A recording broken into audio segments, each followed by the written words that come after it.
Chapter 1862. Who was Wuxia? That was a good question. Of course, he was the man she had slept with for 2 lifetimes. Jiang Pingji usually spoke without restraint. She had been the emperor for 2 lifetimes, so she wanted to say whatever she wanted. But she swallowed the words that were in her throat. It was not that the marshal was too old to listen to such words. She was just worried that Wuxia would throw a tantrum if he found out. He's the man I like. Out of these concerns, Jiang Pingji changed the words that were on the tip of her tongue. She said confidently, "Don't you think that I have everything except for this person? As the only leader of the 10 armies who wants to be single, I believe that I can establish the values of marriage for the new generation of young people and save the pitiful marriage rate of the human federation." As a winner in life, she naturally had to crush others in all aspects, such as getting single. As a highly developed technological civilization, the Federation had reached a certain level in both culture and society. The Federation had a minimum salary limit and provided social pension subsidies for citizens who reached a certain age. Without the burden of childbirth, pension, or even livelihood, they wouldn't starve to death even if they didn't go out to work. When they reached a certain age, they could still not work and receive pension subsidies. Although this made some people develop the bad habit of laziness, it also freed the people of the Federation from the shackles of survival and made them pursue spiritual enjoyment. Work was not a means to make a living. It was a channel for them to pursue a better life and self. With this kind of social background and the liberation of childbirth, there were very few people who got married seriously. The number was dropping every year. Those who had the courage to register their marriage without a doubt were either completely true love or unbreakable business and political marriages. Many years ago, experts were worried that citizens would indulge in relationships and only enjoy love and applaud for love, unwilling to enter the graveyard of marriage. Later they found that they were wrong. Because the mental stimulation received in real life was far less than in the virtual world. In reality, one had to move to applaud for love, but in the virtual world, one only had to close one's eyes and enjoy it. The sensory stimulation was more delicate and acute than in the real world. This led to citizens liking the lovers in the virtual world more, commonly known as virtual love partners. They worked during the day to improve their lives and went home at night to enjoy the most wonderful feeling with their paper lovers. It was simply wonderful. Happy my asterisk. Several generations of marshals had been worried about the declining marriage rate every year, and for this reason, they had even limited the simulation of the sky brain's virtual senses. In the early years, Jiang Pingji had thought that these old men had nothing better to do and were actually worrying about this matter. But later on she no longer thought so. According to the massive genetic database collected by the Heavenly Brain, the genetic database of the Federation citizens was undergoing a subtle change. Human emotions were slowly deteriorating, and the average index of empathy was also decreasing bit by bit. This kind of change could not be seen in a few decades or centuries, but after 3,000 to 5,000 years, there would definitely be obvious changes. This was not a good thing for humans. Sky Brain carried out analysis and calculations of the massive amount of data and believed that family relationships could curb this trend. Therefore, the Federation has also begun to trick fathers or mothers into raising children, in order to increase family bonds and emotional exchanges. Of course, the Federation's protection of infants had always been thorough. When a father or mother interacted with their child, a parenting robot would assist them. It was not only for the sake of taking better care of the child, but also to reduce the harm and mistakes that parents might make in the process of parenting. As one of the leaders of the army, Jiang Pingji had the authority to know these secrets. The marshal was speechless. He knew that Jiang Pingji's ability to bullshit was one of the best among the leaders of the army, but he did not expect her to be so shameless. It was obviously for her own selfish desires, but in her words, it was a sacrifice for the marriage rate of the Federation. What a great way to put it. Jiang Pingji said, "Marshal, can you fulfill this small request?" The marshal crossed his fingers and did not speak. Jiang Pingji's face darkened. "Marshal, there are some things I already know. There's no point in hiding it." The marshal smiled. For example, I am the only direct descendant of the Jiang family. The Federation needs my luck, and the grudges between the Heavenly Brain, the Federation, and the Jiang family. For something like luck, there's no point in just squeezing me out, right? Jiang Pingji said with a clear expression, "I want Wuxia from you because I know he must be here now. I have no intention of touching the interests of the Federation, And I don't care if you want to fleece me. After all, the Federation's position is also my position. But any cooperation requires sincerity, don't you think? She could sacrifice for the Federation, but she could not be squeezed to death without seeing any return. Jiang Pingji's request was very simple. If the Federation could fulfill it, why not? Cooperation was only meaningful when both parties were willing. Wuxia was born with the fate of the phoenix, and he himself was the owner of a strong luck. Jiang Pingji dared to bet with her life. The Federation would never let go of such a fat sheep. Not only Wuxia but Jiang Pingji's children from her previous life, Jiang Yan and Jiang Lian, also had the fate of the emperor. How could the Federation let them go? When Jiang Pingji returned, their spiritual bodies would definitely be brought back. The marshal was pretending to be deaf and dumb, deliberately watching her worry about Wuxia. To be honest, it was meaningless. The marshal said, "You are still so sharp." In other words, he admitted that Wuxia was there. However, I did not deliberately watch you worry and keep you in suspense, but there are some things, I don't know how to tell you, about the matter of Wuxia that you mentioned. The marshal still had a faint smile on his face. That smile gave Jiang Pingji a bad feeling. Her eyebrows suddenly jumped and she secretly clenched her fists. "Marshal, please speak." The marshal said, "Do you know about congenital mental retardation?" Jiang Pingji. Actually, in order to maintain the reproduction of the population, the Federation has been using artificial methods to interfere with reproduction. The marshal sighed. This method has been used for thousands of years and it has become more and more perfect, but there are always exceptions. Natural reproduction will give birth to children with defective genes. Artificial methods can screen embryos with defective genes, but there is no guarantee that the embryos will be fine after birth. But according to the Federation's laws, children who mature and leave the artificial breeding cage have their own human rights, and no one can forcibly take them away. These children will be handed over to a specialized robot organization to take care of until they die of natural causes and reach the end of their lives. But life is not without miracles. Jiang Pingji nodded. What does this have to do with Wuxia? The marshal smiled. No, it has a close relationship with him. Jiang Pingji. The marshal asked Jiang Pingji, "Do you still remember how you carried out the mission?" Jiang Pingji was speechless. Could not remember. She knew that her transmigration was a mission given by the Federation to capture the absconding Skybrain, but how she transmigrated, how she received the order. This piece of memory seemed to be locked away, leaving only a vague trace. Her last memory before transmigration was of the explosion. "I remember. It seems that I transmigrated after the explosion." The marshal said, "It seems that you don't completely forget it." Jiang Pingji asked, "Can you finish it in one go, marshal?" She did not have that much patience to squeeze the toothpaste out bit by bit. The marshal chuckled. "This is a bit long, I can't finish it in one go, you have to understand my age." The old man had to give him some time to catch his breath.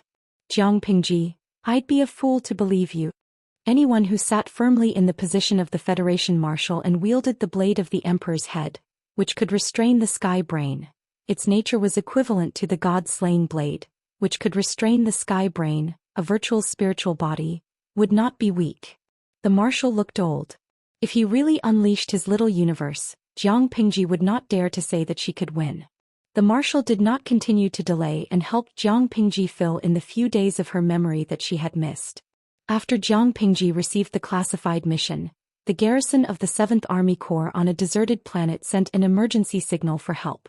The so-called deserted planet was a planet where the exploitation of resources had reached the tipping point. Most of the aborigines had migrated to other planets. Those who stayed on the deserted planet were either nostalgic or unable to bear the cost of migration. The total population was not large. A sparsely populated planet was itself suitable for all kinds of confidential research.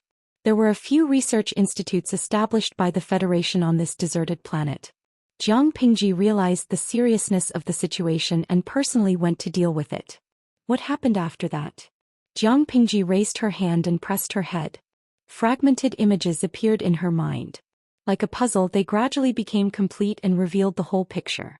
The marshal said, "It was the invasion of foreign hostile forces and they stole a lot of secrets."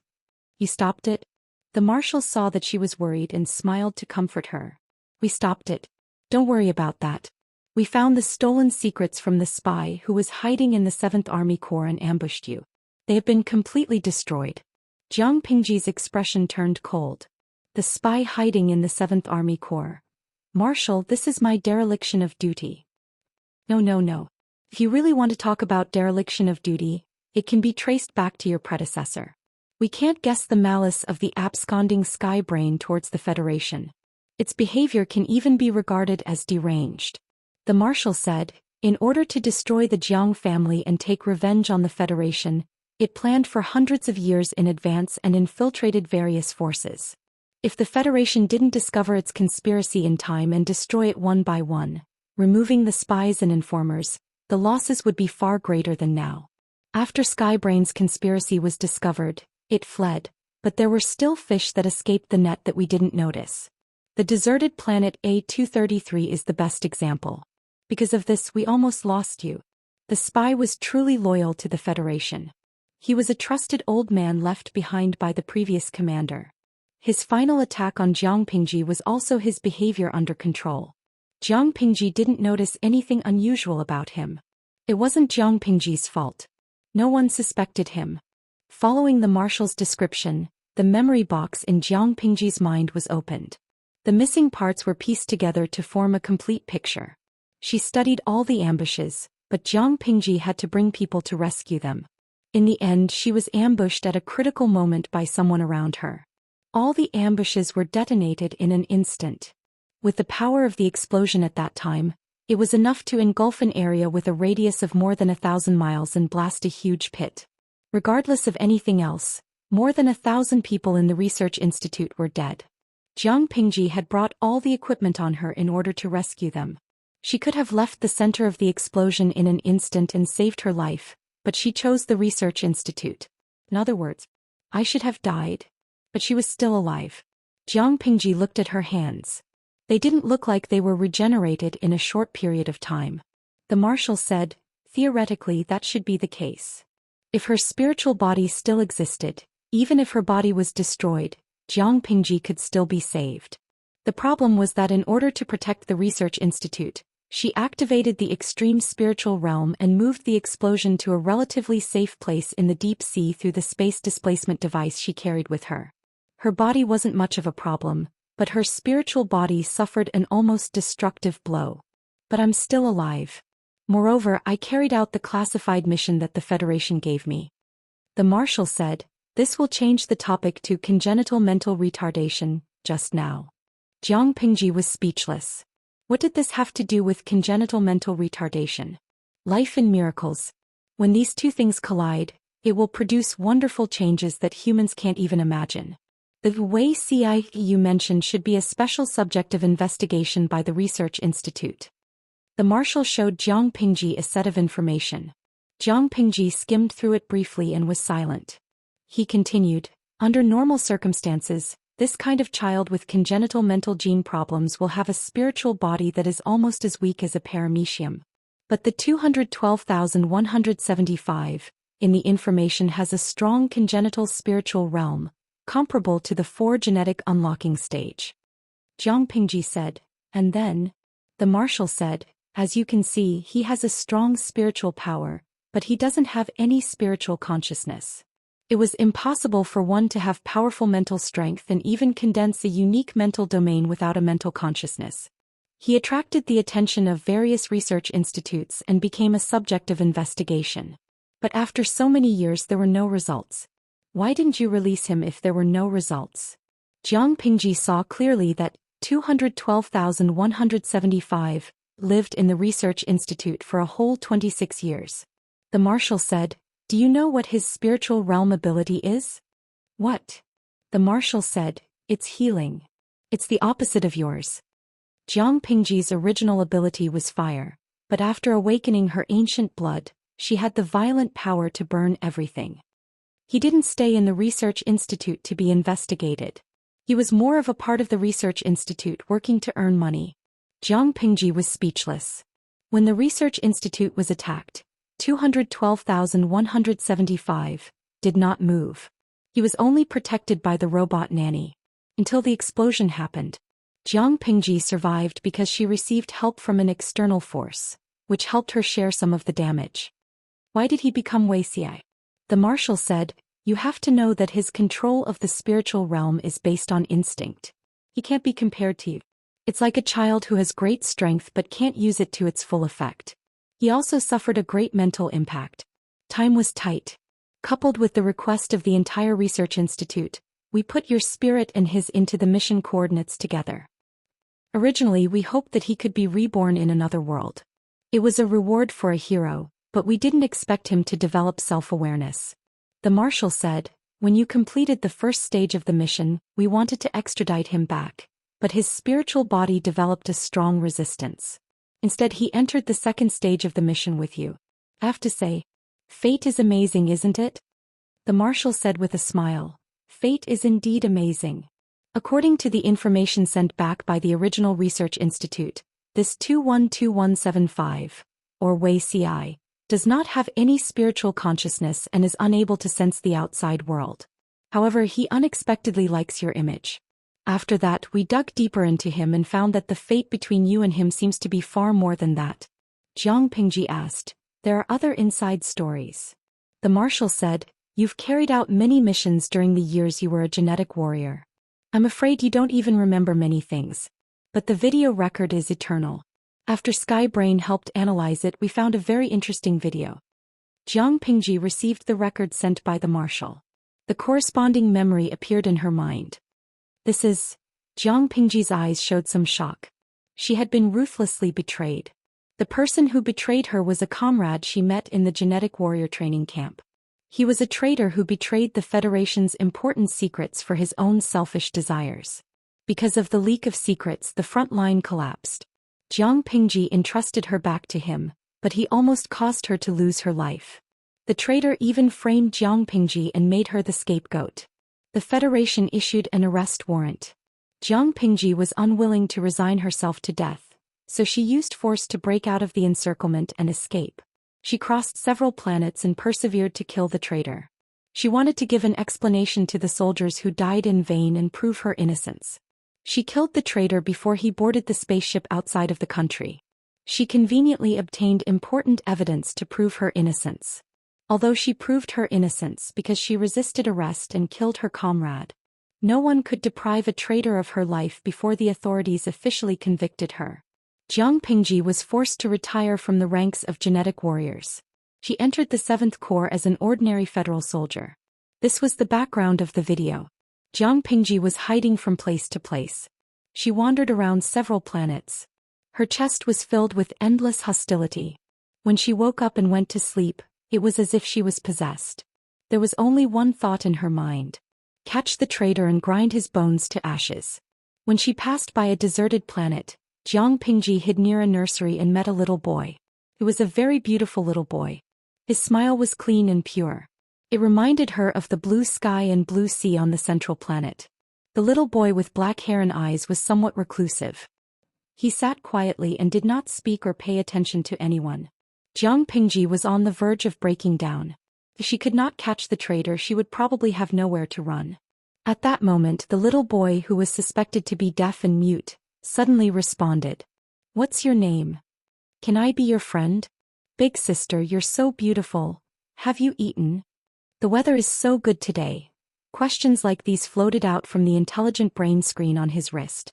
Coupled with his smiling face, it was impossible to resist. Jiang Pingji did not know at that time that these questions and dialogues were actually content that was automatically simulated by the preschool education textbook according to the situation. It was not the little boy's intention to open it accidentally. Jiang Pingji answered them one by one. Her anxiety was greatly alleviated. Finally, a paragraph of words appeared on the little boy's screen. Big sister, what's your wish? Jiang Pingji grabbed her hair and said disappointedly, does the peace of the Federation count? Other than this, there's nothing else. The little boy did not speak. He was still smiling. Finally, Jiang Pingji dug in her pocket and took out a candy and stuffed it into the little boy's hand. Your nanny robot is nearby, right? Go home early. You'll be abducted and sold if you're too beautiful. Before leaving, she rubbed her fluffy hair. Jiang Pingji put on her hood to hide her figure and disappeared. After a few minutes, the nanny robot appeared. The little boy's preschool education textbook found a new target. A bunch of questions popped up on the screen again. What's your name? Can I be your friend? Big sister, you're so beautiful. Have you eaten? The weather is so good today. What's your wish?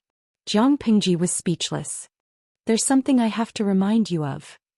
There is something that this old man has to remind you of. Jiang Pingji was speechless. The marshal said with a smile, this is a minor. Even now she is only 28 years old. Do you understand? Jiang Pingji was speechless. Please remember the domain name of this book. Jiqin Xinhuang Mobile Version. Chapter 1863. Jiang Pingji wanted to say, I don't understand, but she was silent when she saw the marshal's penetrating gaze. He's an adult now. He had 3 children and 2 lives. How could he be considered underage at this age? His Excellency, the marshal laughed.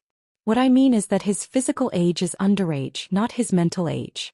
His bone age and his registered age are underage. The robot that protects him cannot be revoked. The Federation matches every child with a family nanny robot. It will provide comprehensive protection for the child from birth until they are 18 years old. Before the child is 18 years old, whether it's voluntary or involuntary, having a deep physical relationship is considered rape.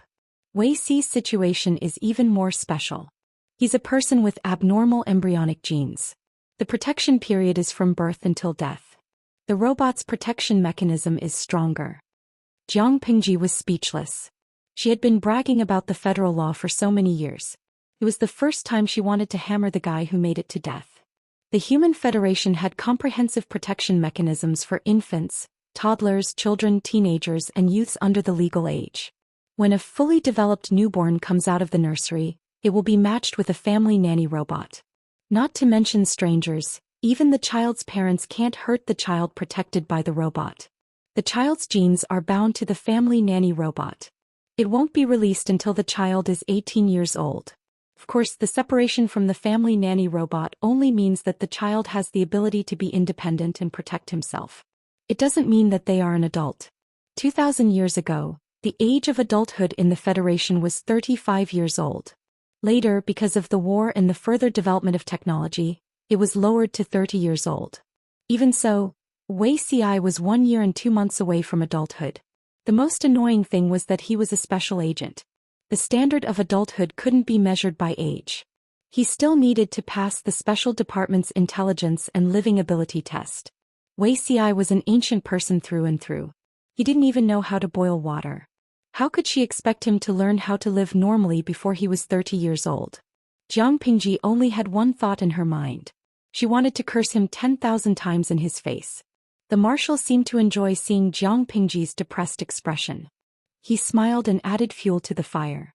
Wei Xi is also a hero who has made contributions to the Federation.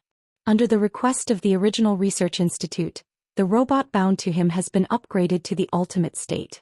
If an outsider wants to harm him and does something that violates the robot manual, not only will it trigger the protection mechanism for the cub, but it will also put him on the blacklist and he will also be automatically prosecuted.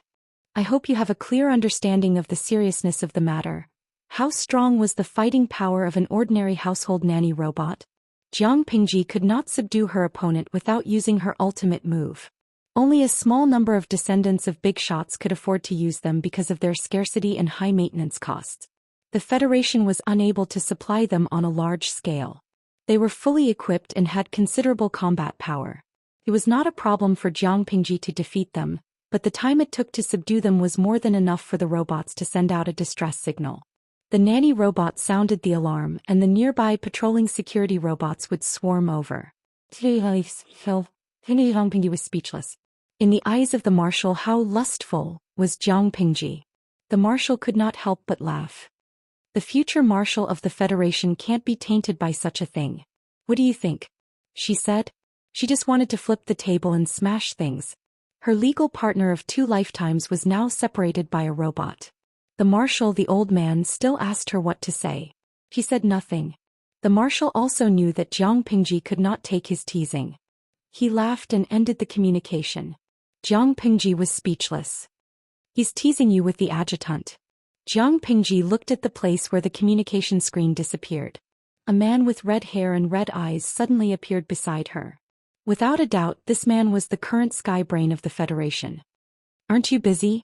Jiang Pingji could not help but roll her eyes. Sky Brain had to maintain the entire virtual network. It was a huge project, yet it had the time to appear in front of her. After returning from the mission, Jiang Pingji found out about the relationship between Sky Brain and the ancestors of the Jiang family. She did not expect that she had a higher authority than the marshal. No, because the marshal still controlled the Emperor's head blade that restrained Sky Brain. Sky Brain was afraid of him. Therefore, Jiang Pingji and the marshal's authority were still the same for the time being. Unless Jiang Pingji became the next marshal. Sky Brain's cold face revealed a hint of a smile. From a certain point of view, you should be considered my descendant. Jiang Pingji was speechless. The ancestors of the Jiang family who married into the Jiang family 2,000 years ago are of the same origin as me. From this point of view, you are indeed considered my descendant. Jiang Pingji could not help but laugh. Thought it was a lie. I didn't expect it to be true. She was not curious about the history of the Jiang family. She was too lazy to find out who the Sky Brain brother who married into the Jiang family was. She only needed to know that Sky Brain was kind to her. That was enough. Of course, this kind of kindness was not much. If Sky Brain really valued the so-called descendants of the same origin, she would not be the only one left of the Jiang family's direct line of descent. Do you have a name? Sky Brain said, I don't have a name. If I really wanted to say a name, it's just a code name of King. After a while, Sky Brain asked Jiang Pingji, these old foxes of the Federation are really smart. They pushed you to the top. I guess they want to use this method to peacefully take back the authority that is in your hands. Aren't you angry at all about this? Jiang Pingji pouted. What can I do if I'm angry? Do you want to learn from your predecessor and rebel and cause trouble? That was obviously impossible. In order to maintain the current peace of the Federation, Jiang Pingji could sacrifice anything, including herself. The way the Federation dealt with it was considered mild. It was just a scheme. Jiang Pingji really had no need to be angry. In terms of the outcome, the Federation wanted to take back Sky Brain's authority for the sake of stability. But in terms of the process, Jiang Pingji would eventually become the marshal of the Federation with real power. She would still be the beneficiary. Since it was a win-win situation, she would endure the slightest bit of scheming. Sky Brain laughed. You're much more broad-minded than your adoptive parents. Jiang Pingji rested her chin on her hand. Adoptive parents? Sky Brain sneered. A pair of man and woman who have lived for 2,000 years and haven't died. They should have died long ago, yet they keep jumping up and down. Jiang Pingji was speechless. Sounded like there was a lot of resentment. And then, why do you say they are my adoptive parents? Sky Brain said, back then the direct line of descent of the Jiang family suffered a devastating blow. They heard the news and rushed over, but they only had time to save you. They dug you out from the ruins of the machines and raised you for 2 years. But, you were born with the Emperor's fate and they were outsiders. Raising you for a long time would affect your destiny, so they left you at the entrance of the orphanage. You know what happened next, so I won't explain more. Although it was said to let her live, it also ordered Sky Brain to secretly observe Jiang Pingji's growth progress. Perhaps because she had been paying attention to a child for a long time, Jiang Pingji had some special meaning to Sky Brain. The direct line of descent of the Jiang family who had died probably added up to her weight in Sky Brain. Jiang Pingji held her forehead and sighed. It sounds quite bizarre. She thought she was struggling at the grassroots. She didn't expect to climb to the top and find out that she had the opportunity to take a helicopter. Holding a useless expired ticket in her hand, she was really King crazy. You don't seem very happy. Jiang Pingji rested her chin on her hand and sneered. I have no feelings. Sky Brain, she was indeed a child of the Jiang family. She was cold-hearted, cold-blooded, and rational. They came from the same source and came down from the same production line. Jiang Pingji hesitated for a while and asked, how high is my authority? Sky Brain said, very high. Excluding your adoptive parents and the marshal who holds the Emperor's head blade, you are the highest. Jiang Pingji rubbed her chin and said, can I change a person's data? For example, secretly changing one's age or something. Sky Brain. If she used her authority to do such a thing, believe it or not, the ancestors of the Jiang family would come back to life from their graves in anger. No, I'm a sky brain with integrity. I can't help the wicked do evil and help you bully minors. Jiang Pingji. For all, Ngun Gro, if she couldn't even do that, how could she be considered a dog with authority? Sky Brain said helplessly, instead of thinking about cheating, it's better to help him adapt to this era.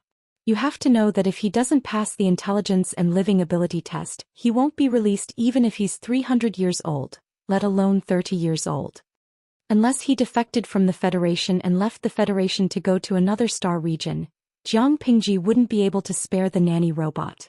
Jiang Pingji, what the hell was up with these stupid rules? Couldn't they learn to be flexible? With such a mood, Jiang Pingji followed Sky Brain's guidance to the research lab where Wei Ci was currently. Opening the door, she saw an ancient inner residence. If it wasn't for the high-tech feeling of the scenery one step away, she would have thought she had traveled through time again.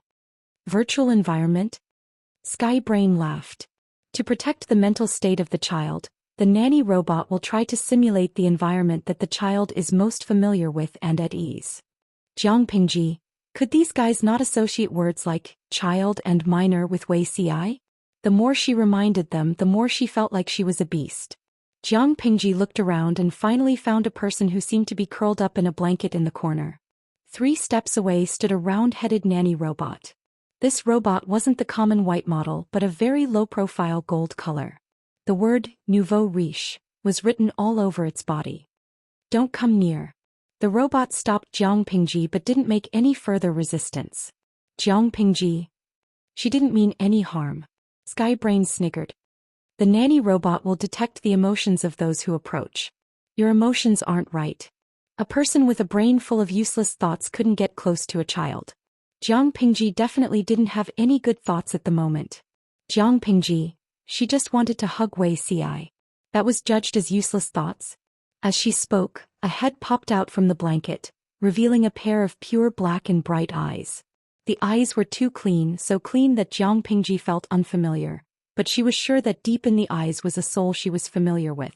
When their eyes met, the black-haired youth who was hiding in the corner hesitated for a moment, then suddenly pounced on her and hugged her, burying his head in her neck and shoulder. Your Majesty, is it really you? The youth's voice was also unfamiliar. Perhaps because he hadn't used it for a long time, it sounded hoarse and obscure. Jiang Pingji, she couldn't help but blink. Wei Ci's language at the moment was the elegant language of his previous life, not the federal common language. This meant that he had to learn from zero and understand this completely strange and dazzling world bit by bit. Before the age of 30, could he really pass the intelligence and living ability test? It's me. Jiang Pingji raised her hand and rubbed the back of Wei Ci's head. She couldn't help but hug him back. Before she exerted any strength, the robot at the side began to sound a yellow alarm, indicating that she couldn't use more than a certain amount of strength on the child. Jiang Pingji, damn it, when Wei Ci becomes an adult he'll definitely use more strength than this. Jiang Pingji explained in a few words and told Wei Ci that the world he was currently in was her hometown. Wei Ci's emotions calmed down and he was no longer flustered. God knows how panicked he was when he died of old age and closed his eyes. Instead of going to the underworld, he found himself in a strange white space. He was even stuffed into a strange and young body and soaked in a pink liquid without a stitch of clothing on him. The strange round-headed thing could speak, but he couldn't understand what it said. The people who came in later were dressed strangely, and he couldn't understand what they said either. He never thought that this would be the world from Her Majesty's hometown. Once he accepted this explanation, Wei Ci calmed down. He was less afraid of everything around him and more curious. Given that Wei Ci's situation was too special, Jiang Pingji applied to the Research Institute for Accelerated Language and Basic Knowledge. To put it simply, it was to instill some commonly used knowledge into his brain. It would take time to completely digest and master it, but it was more efficient and faster than self-study.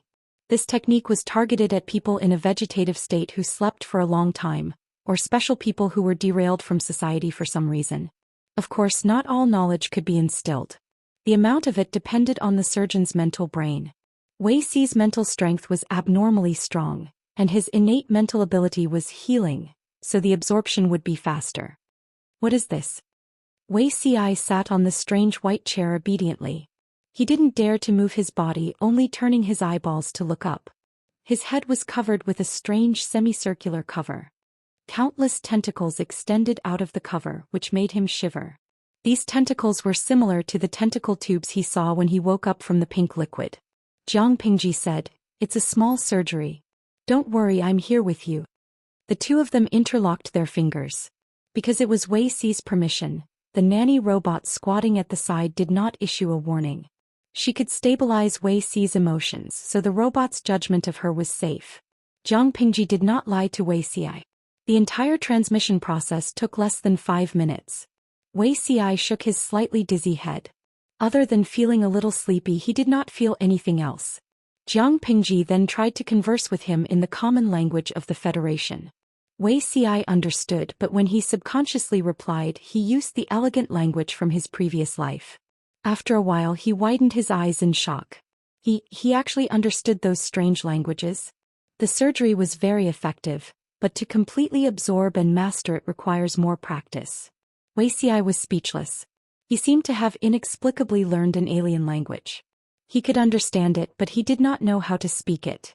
Or rather, he knew how to pronounce it, but he could not speak it clearly when he opened his mouth. Under such circumstances he could only practice more. There was no other shortcut. So magical. The famous foreign language expert of the Jiang dynasty spent his entire life to master 5 languages, but he learned one in less than half a cup of tea? Jiang Pingji could not help but laugh. There's something even more magical.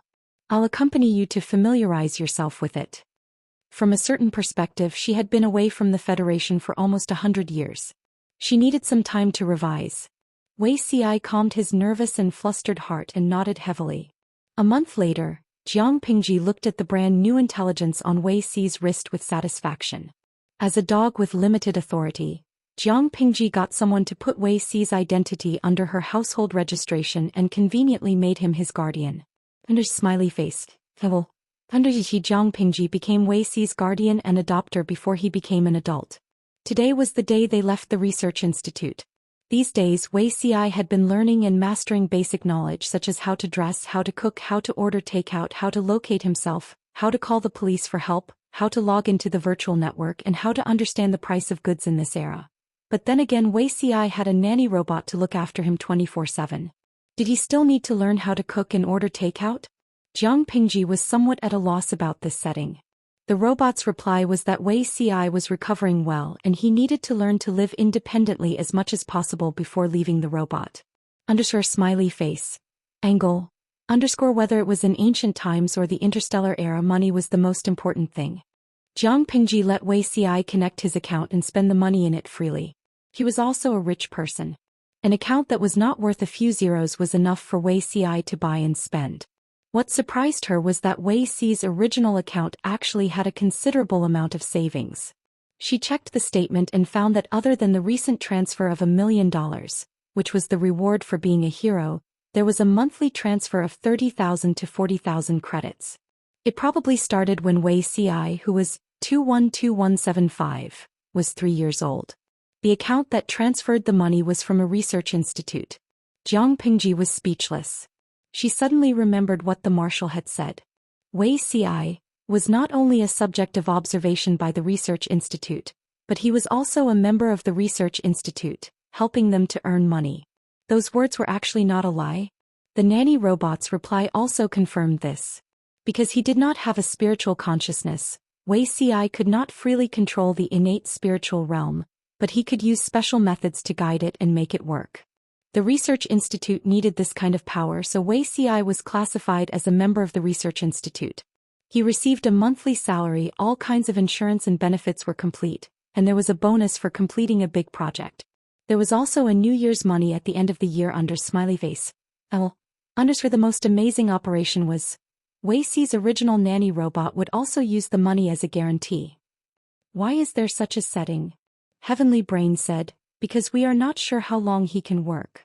In order to maintain the quality of life of such special personnel, the federal government allows the nanny robot to help them manage their accounts and carry out guaranteed financial management. However, most of the special personnel's accounts only have the guaranteed relief allocated by the federal government to ensure a normal life. Wei Xi is a special case. After so many years of financial management, his savings are quite considerable. Jiang Pingji was speechless.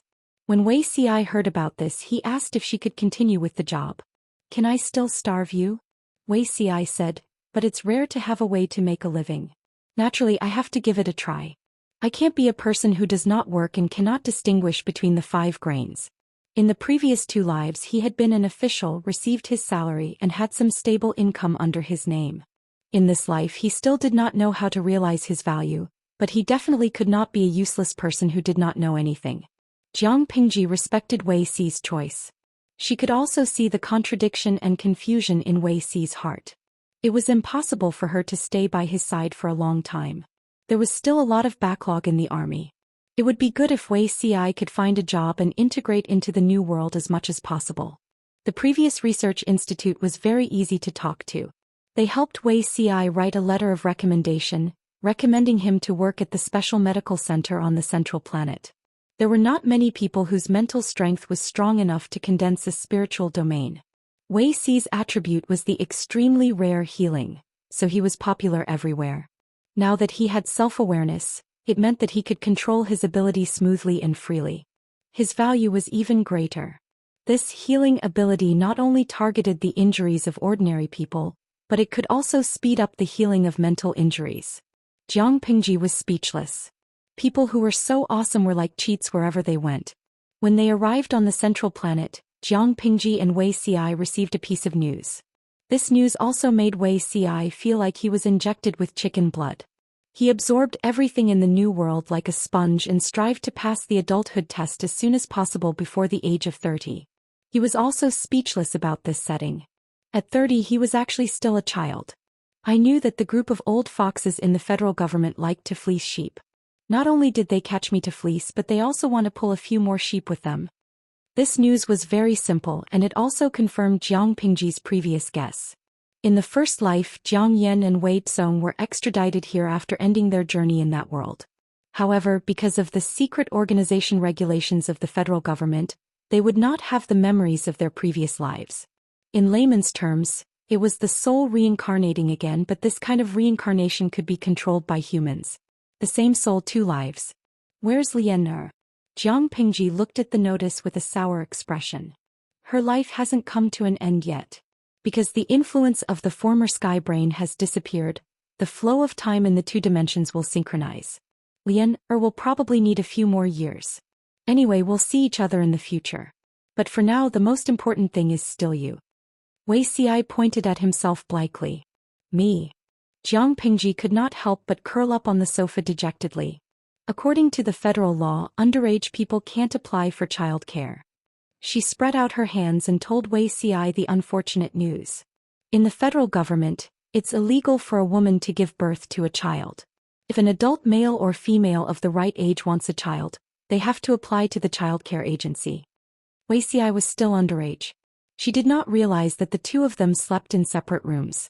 There was even a nanny robot guarding outside Wei Xi's room. Wei Xi was speechless. I can touch you now. I can't do anything below the forehead of an adult. As soon as she finished speaking, the nanny robot sent her another yellow warning. It signaled for Jiang Pingji to restrain the improper thoughts in her mind about Wei Xi. Wei Xi was speechless. I'll tear you apart sooner or later. Jiang Pingji angrily threw the pillow at the robot with a round head. The robot said, detected that the guardian has violent emotions and attacked a special robot. Yellow warning once. This month, a total of 12 times. I forgot to mention, yellow warning. This thing cannot be too much. If it is more than 30 times a month, the guardian cannot be within 10 meters of the child. In serious cases, the guardian will be deprived of custody. Jiang Pingji was speechless. When will these days come to an end? Genius in a second. Remember this site's address. Mobile version. Chapter 1864. On the virtual network, Central Planet's trending list. Hashtag treasure of the world, national first love hashtag. Such a trending topic quietly hovered at the 100th position, and its popularity was still slowly rising. Clicking on the topic, the first trending topic was a blogger who posted a few candid photos and videos, using the tone of a fanatic to praise his looks. Kaigua, now I'm rationally disgusted when I see National XX. Years of separation, Just a few refined photos and you're talking about national first love. Don't you know that my first love is a paper doll? Tao Yao Zhuozhua. Should I start scolding directly or follow the procedure? After a while the style of the comments changed again. Lao Jie Li Xiang. But speaking of which, whether it's a 2D photo or a 3D projection, this guy is really good looking. The netizens thought that the handsome guy in the photo was another popular celebrity in the entertainment circle, or a new type of virtual character produced by some paper doll company, trying to gain exposure by being on the trending list. This was an old trick and they were already used to it.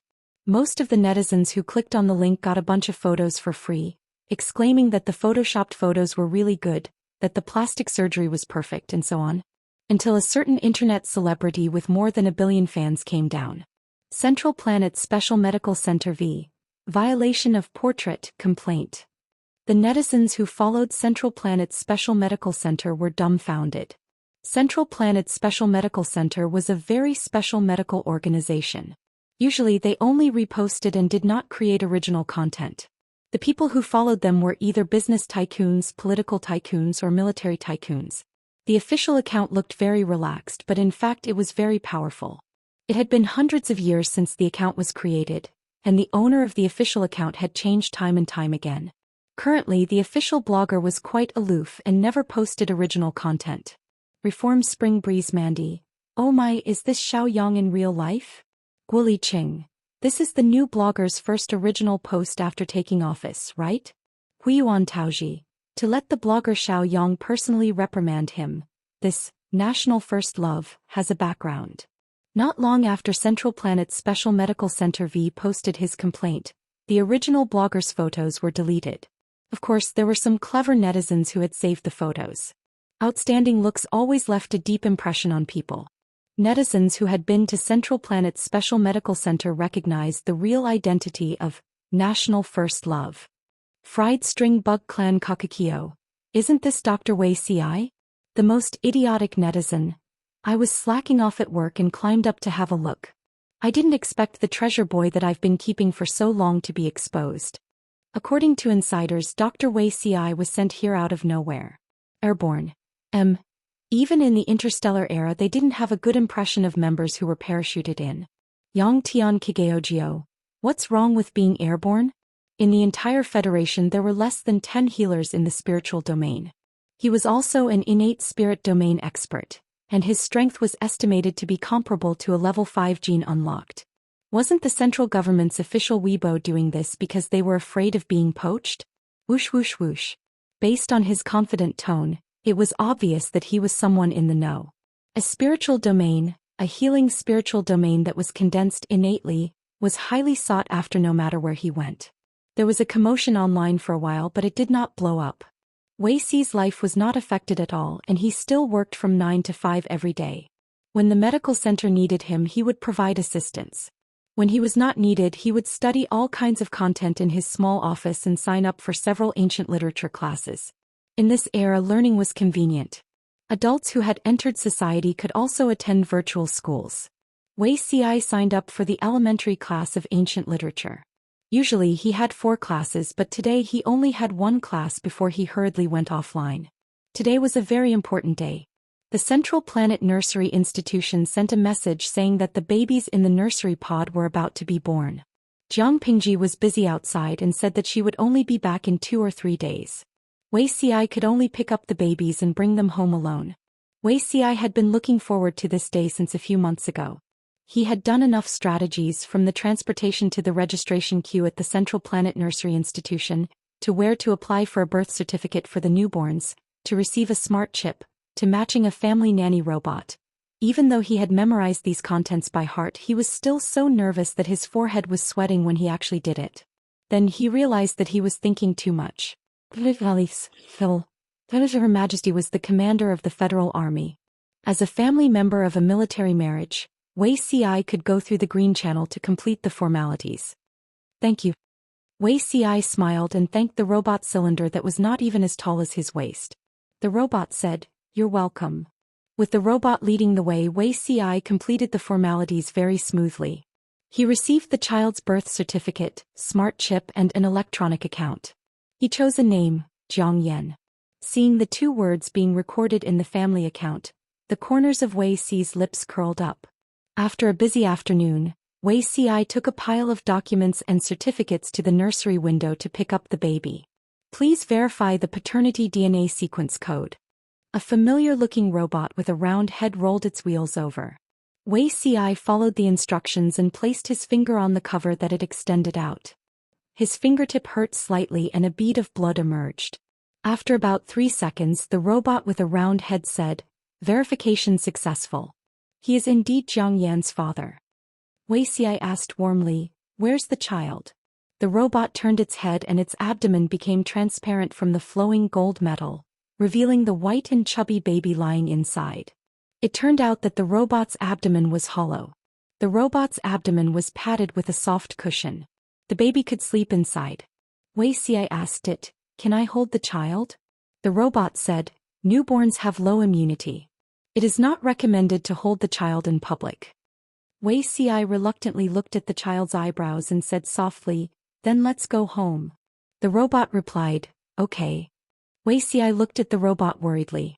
Although he knew that this was a family nanny robot specially designed for children, he was still worried about the child's safety.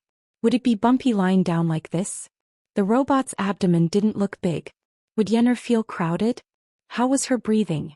Before going back, the robot suggested that Wei Xi go to the supermarket to buy milk powder and clothes for the child. During this period, the baby cried once. Wei Xi saw 4 lifelike hands emerge from the belly of the robot. 2 hands were used to change the baby's urine into a paper diaper. 1 hand was holding a milk bottle to feed the baby, and the other hand was used to throw the changed diaper into another small compartment to dissolve it into trash. When changing the diaper, Wei Xi saw that the robot even had a mosaic of the child's body. Smiley face. Angle. Undersure the robot said, "Federal citizens have the right to privacy. Even if she has just left the nursery for less than half a day, it's the same." The key parts could not be exposed to the light of day without permission. Wei Xi was speechless. The robot quickly changed the diaper, fed the baby and skillfully held the baby and burped. Only when Yenna let out a small sound did the robot put the baby down. Wei Xi was speechless. He couldn't help it all under face, though.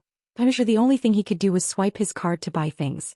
He didn't need to carry things on the way back because the supermarket would have a special express delivery. When they arrived at their destination, the things were delivered. It's really a convenient world that I couldn't imagine before. Every aspect of life was so comprehensive that he couldn't imagine it. For example, other than residents and authorized robots, outsiders and robots couldn't get close to the living area. Wei Xi wanted to bring the robot and the baby back, so he had to go to the property management department to register. Opening the door, Wei Xi saw a pair of slippers at the entrance. "Ping Ping, you're back?" I rushed back at top speed. "Are you touched, Zixiao?" Jiang Pingji hugged him. Her voice sounded a little tired. She originally wanted to bring Yenna home with Wei Xi to give him a surprise, but they were still half a day late. The family robot determined that the environment was safe and the air was up to standard.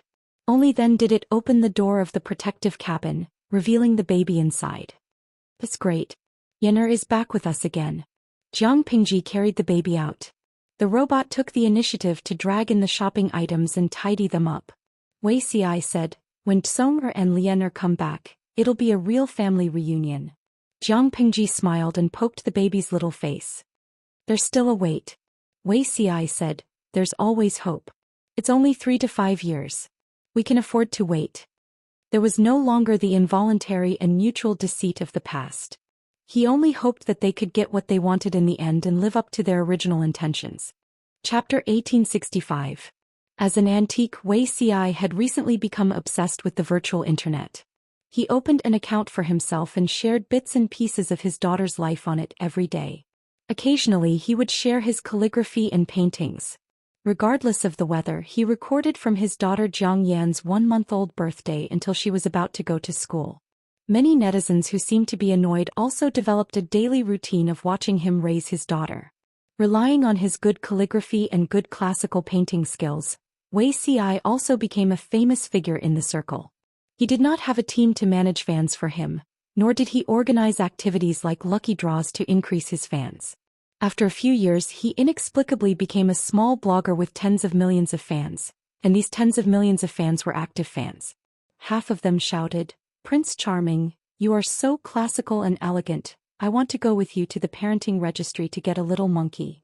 The other half shouted and asked him, "Father-in-law, does your baby still lack a son-in-law/daughter-in-law who has gone to an advanced college and an annual salary of $1 million?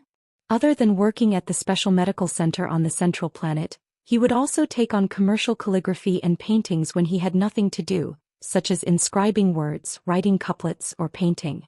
Needless to say, after a few years of accumulation, the money he earned from his calligraphy and paintings had actually saved up a large sum of money. As a famous figure in the circle and a rare antique figure, Wei Xi's calligraphy was valued in the tens of thousands, and the price of his paintings also started from that. "I always feel that I'm being overcharged." Wei Xi did not understand commercial calligraphy and paintings when he first took on them, so he mentioned it during the daily video call with Jiang Pingji. Jiang Pingji turned around and sent someone to check the market price. She set a price for him that was higher than a newcomer's, but slightly lower than the standards of a god. Wei Xi felt that the price was too high at one glance. He was not a famous artist and his calligraphy and paintings had no collectible value. Wouldn't the customers scold him if he set such a high price? Jiang Pingji said, "It's worth this money. If they want to buy it, then buy it. If not, then forget it. Zixiao's hands are precious." The husband and wife could talk every day and hug each other at close range through the virtual network, but they still spent more time apart. Jiang Pingji was busy outside. She was either on the way to war, patrolling, or conducting military exercises to intimidate the borders. The way the war was an eye-opener for Wei Xi. At the same time, he knew that the danger was incomparable to his previous life. He wanted to help, but he also knew that he did not have the military foundation of this era. He could only work hard to take care of himself and his daughter so that His Majesty would not have any worries. Fortunately, there weren't many major battles left. There were only some remnant soldiers who were stubbornly resisting and struggling at death's door. As the leader of the First War Corps, Jiang Pingji was bound to be at the front line, but it was unlikely that she would be personally involved. Her safety was still guaranteed. Wei Xi did not often accept commercial calligraphy and paintings. Most of the time he amused himself by drawing all kinds of faceless women onto him. He did not dare to draw the face for fear that the identity of the person in the painting would be recognized, which would then bring danger to himself and his child. In order to conceal his true purpose, he would also mix in a lot of other content. There were both ancient and modern people in the paintings. There was a dragon robe that represented the emperor, and there were also commoners wearing short clothes. There was a special military uniform that represented the leader of an army, and there was also a casual dress with a shirt and a short skirt. The content of the paintings did not have a fixed theme. Her fans jokingly called her Mrs. Big Tentacle, who relied on her conscience to generate electricity. Wei Xi. At first he was annoyed by the feminine nickname Madam, but later he realized that it meant big. Smiley face. Angle. And for the people of this era were quite interesting. Daddy. Wei Xi had just put away the brush and tidied up the messy desk when the door to the room opened automatically. A fair and plump girl walked in. Yen. Wei Xi's mood jumped a lot when he heard this form of address. Although it was not the first time the child had called him Daddy, every daddy made him feel satisfied and happy. In his previous 2 lives, because of his identity and the situation, Wei Xi could only respectfully maintain a distance between him and his own flesh and blood. Fortunately, the heavens took pity on him and he could actually live another life, completely making up for his previous regrets. Yenna was holding 2 exercise books made of imitation paper and a small pen in her little hand. She looked up at him seriously and said, "Daddy, I finished my homework." Her pair of watery eyes were like the freshest, most moist black grapes, and her gaze could melt a person. She looked forward to Wei Xi's commendation and praise, and Wei Xi was not stingy. He lifted her up high. The family nanny robots of this era were too powerful. They could take care of the children when they could only lie down. They could take care of the children when they started to turn over and crawl. When the children learned to walk, they could still be busy and considerate. Even when the children were just learning to speak, they would guide the children to speak. When Jiang Yan was 1 year old, the robot said that she could start early education. Wei Xi was eager to show off his talents, but the robot took care of everything. Wei Xi was speechless. The only thing that was gratifying was that Jiang Yan liked him even more. Every day she seriously completed the learning content that the robot arranged for her. She would also look for him to hug and praise and learn the 4 arts from him. The robot was not equipped with these skills, so naturally it could not compete with Wuxia. This is mommy.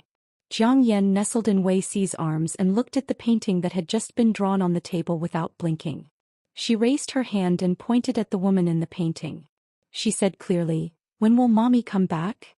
Wuxia stroked her hair and smiled. "Not for the time being." Zhang Yan was a little disappointed, but she still asked seriously, "Is it because you have to protect Yan and the other babies?" Wuxia never avoided the fact that Jiang Pingji could not accompany the children for a long time.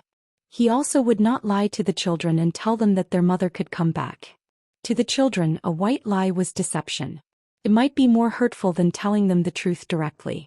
Yes, mommy is a hero.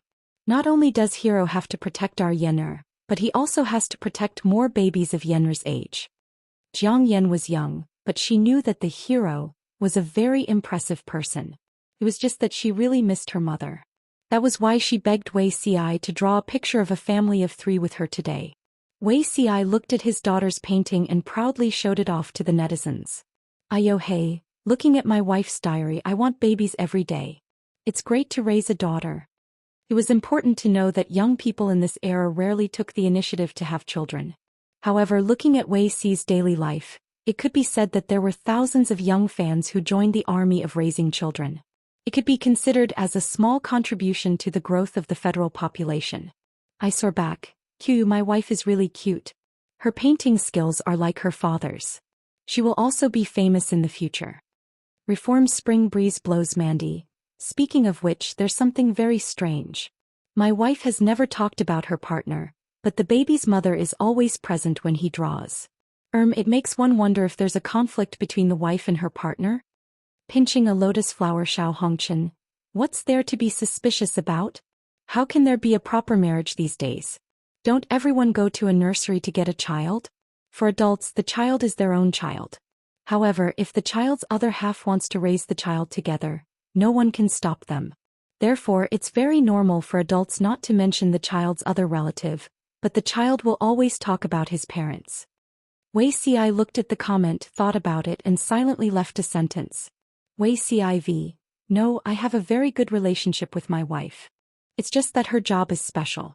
I want to reduce her exposure on the public platform as much as possible.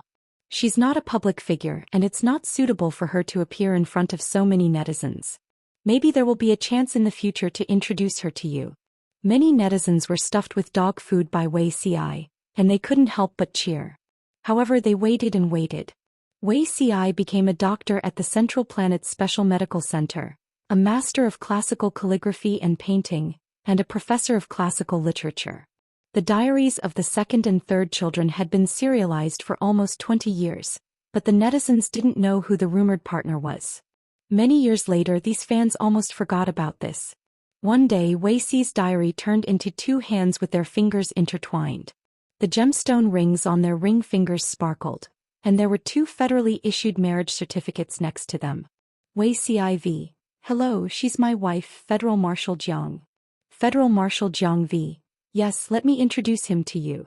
He's my wife, Wuxia." 7th Army Jiang Yan v. "Let me introduce him to you. Federal Marshal Jiang Wuxia, these 2 are my parents." Fresh graduate Wei Tsong v. "Let me introduce him to you. Federal Marshal Jiang Wuxia, these 2 are my parents." Jiang Lian v. "Let me introduce him to you. Federal Marshal Jiang Wuxia, these 2 are my parents." Federal citizens. #shocking. The parents only cared about showing off their love in public, but the 3 children were abandoned?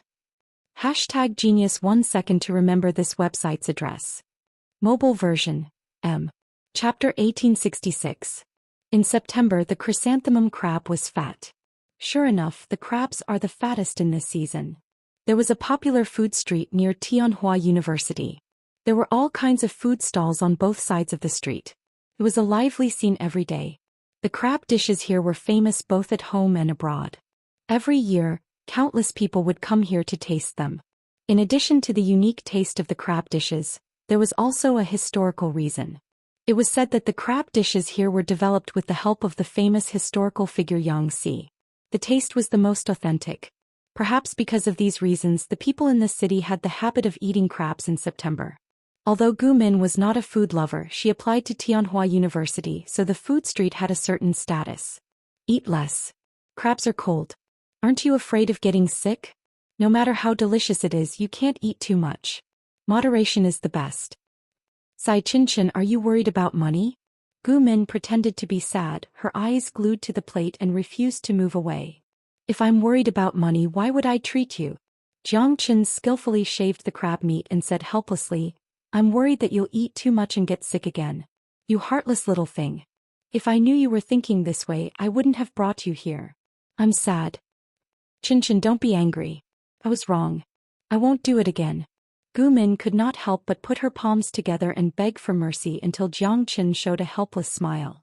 She changed the topic. Qinchin, have you lived here for a long time?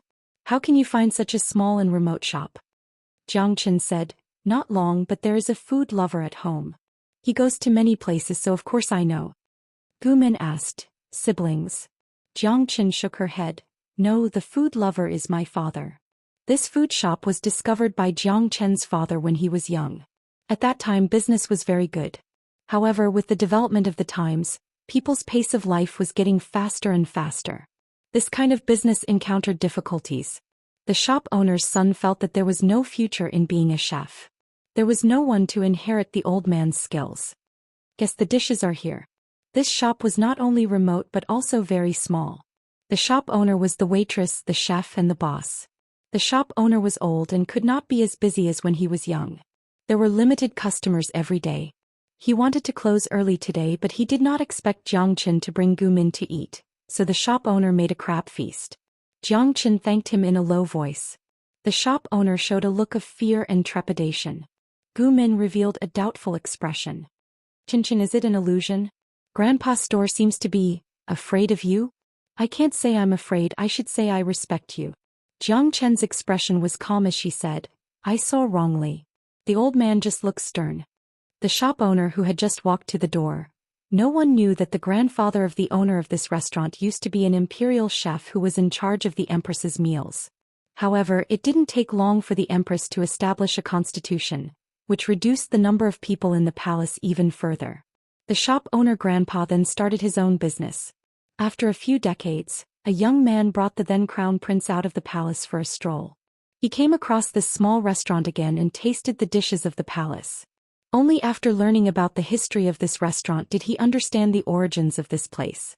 Jiang Chen had come here twice with her parents when she was young, so the owner knew who she was. Even though he had lost the right to control the life and death of the country, he still retained his dignity. Ordinary people were still very respectful of the crown prince. After eating and drinking to his heart's content, Jiang Chen happily paid the bill. Are you feeling much better now? Gu Min had made a fool of herself in class and cried when she came back. Jiang Chen couldn't stand it anymore, so she invited her to dinner. There was no sorrow that a good meal couldn't solve. If there was, then 2 meals would do. Gu Min said embarrassedly, I'm much better now. Jiang Chen said, you can change your major after a while. Gu Min's college entrance examination scores weren't low, but Tianhua University was one of the top institutions of higher learning in the country. The admission requirements were so high that it made people feel hopeless. Because her scores weren't high enough for her preferred major, Gu Min could only comply with the adjustment and enter Tianhua University's history department. Gu Min wasn't cut out for history. Her understanding of history was limited to a variety of television dramas, and she often misremembered names and events. The joke of the day was that Gu Min had falsely attributed 2 famous historical events to someone else. Gu Min scratched her head and said reluctantly, if I change my major, will I not be able to stay in the same dormitory as you? Jiang Chen asked her, are you going to give up on changing your major just to stay in the same dormitory as me? It's not like I can't. My major in university won't affect my future work. Gu Min sighed and muttered, my mom's martial arts school, my dad's paper company, my grandparents' huge collection of antiques.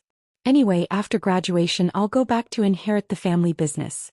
Choosing a major in university won't affect my future work. If that's the case, staying in the history department is actually quite good. Actually, my future work intention is to be a scriptwriter. If I want to be a scriptwriter, I need to have some knowledge. After saying a lot, Gumin asked Jiang Chen. Chen, what do you plan to do in the future? Jiang Chen said, open an entertainment company. Open an entertainment company? Why? To promote my brother, Jiang Chen said. If I don't work hard to make him famous, he can only go back to inherit the family business. My future career was decided when I was born, but he can still do what he likes. If he likes acting, then he can do it. Gumin was speechless. It sounded inexplicably desolate. Chen is a good sister. I think so too, Jiang Chen said. But I don't approve of him going to that kind of place. The entertainment industry isn't clean. In order to fight for this opportunity, his mother and father almost broke his legs when he was young, but he was too stubborn. He said that even if his legs were broken, he would still crawl over. Listen to what he's saying. He's so stubborn, so I can only let him be. Gumin said, from what you said, Chen's family is more conservative. When Jiang Chen mentioned his parents, he always used father and mother, and never used the more colloquial father and mother. They are indeed quite conservative. That's why my brother said he wanted to be an actor, and that's why he was beaten up so badly. Even if he won the title of the youngest best actor and had the potential to win a Grand Slam, it was still very embarrassing for the royal family to produce an actor. After 100 years, he might even be beaten up by his ancestors. Gumin smiled and said, when I go back, I'm going to find out which handsome young man with the surname Jiang in the entertainment industry and add him as a fan. Everyone in the family is against him becoming an actor, and there are many arguments about this. Jiang Chen sighed. His surname isn't Jiang. He took my father's surname. That kid went from child star to best actor without using any of his family's connections. He would probably have to wait until he reappeared in the public eye as a prince of the royal family before everyone would know his true identity. I'm very curious.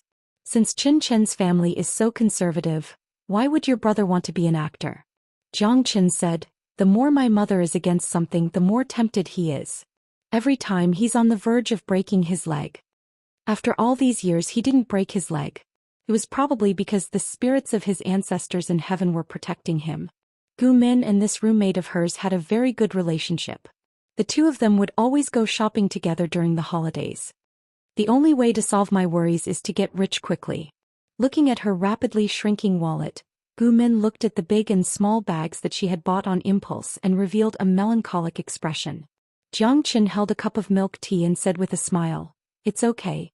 I'll support you in the cafeteria for the rest of the month. Tianhua University's cafeteria was considered good and cheap.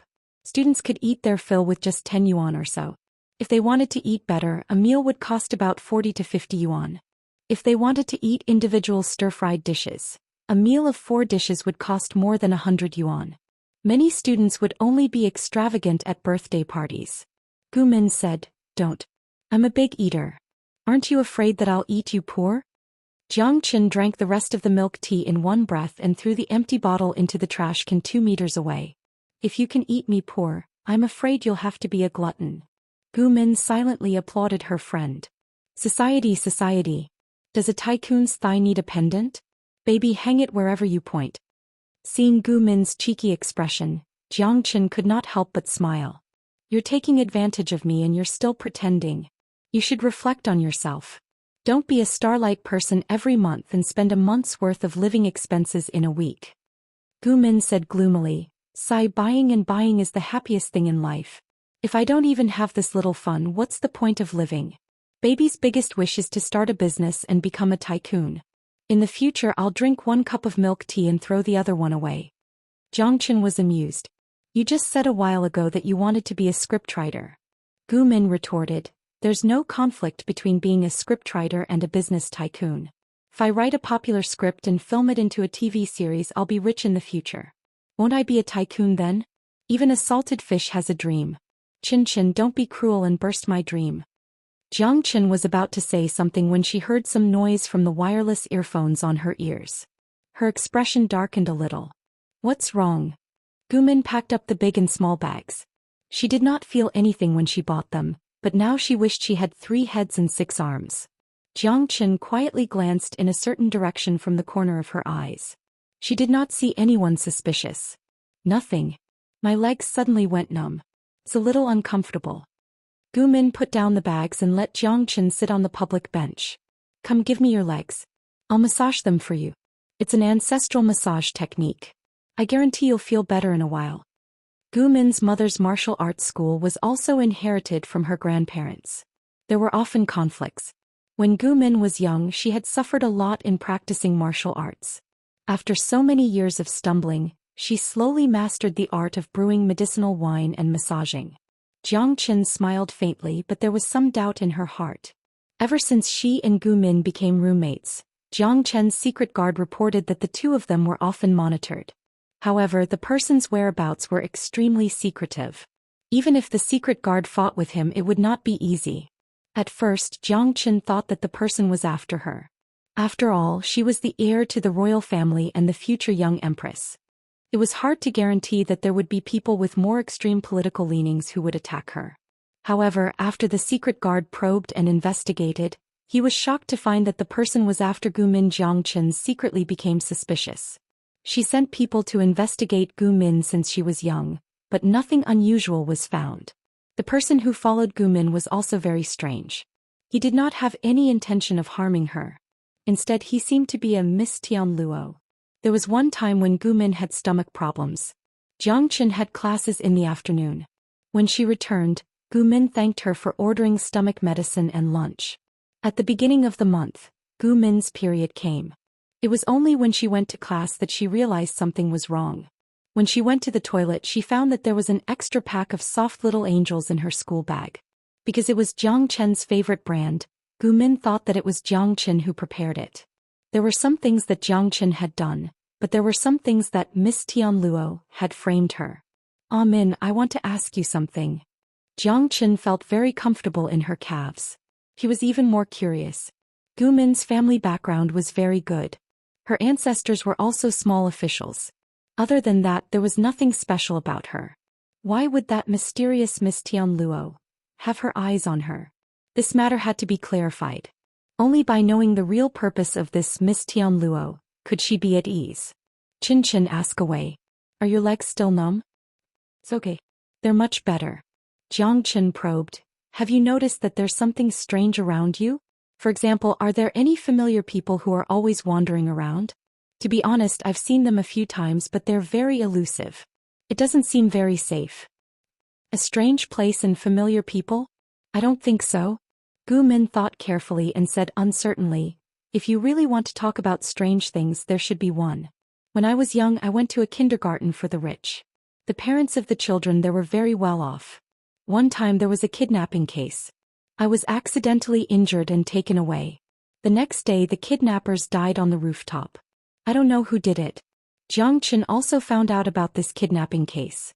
Because the police couldn't find any clues, they could only close the case in a hurry. Until today they still didn't know who killed the kidnappers. But after calculating the time, Jiang Chen felt that this person shouldn't be Miss Tianluo.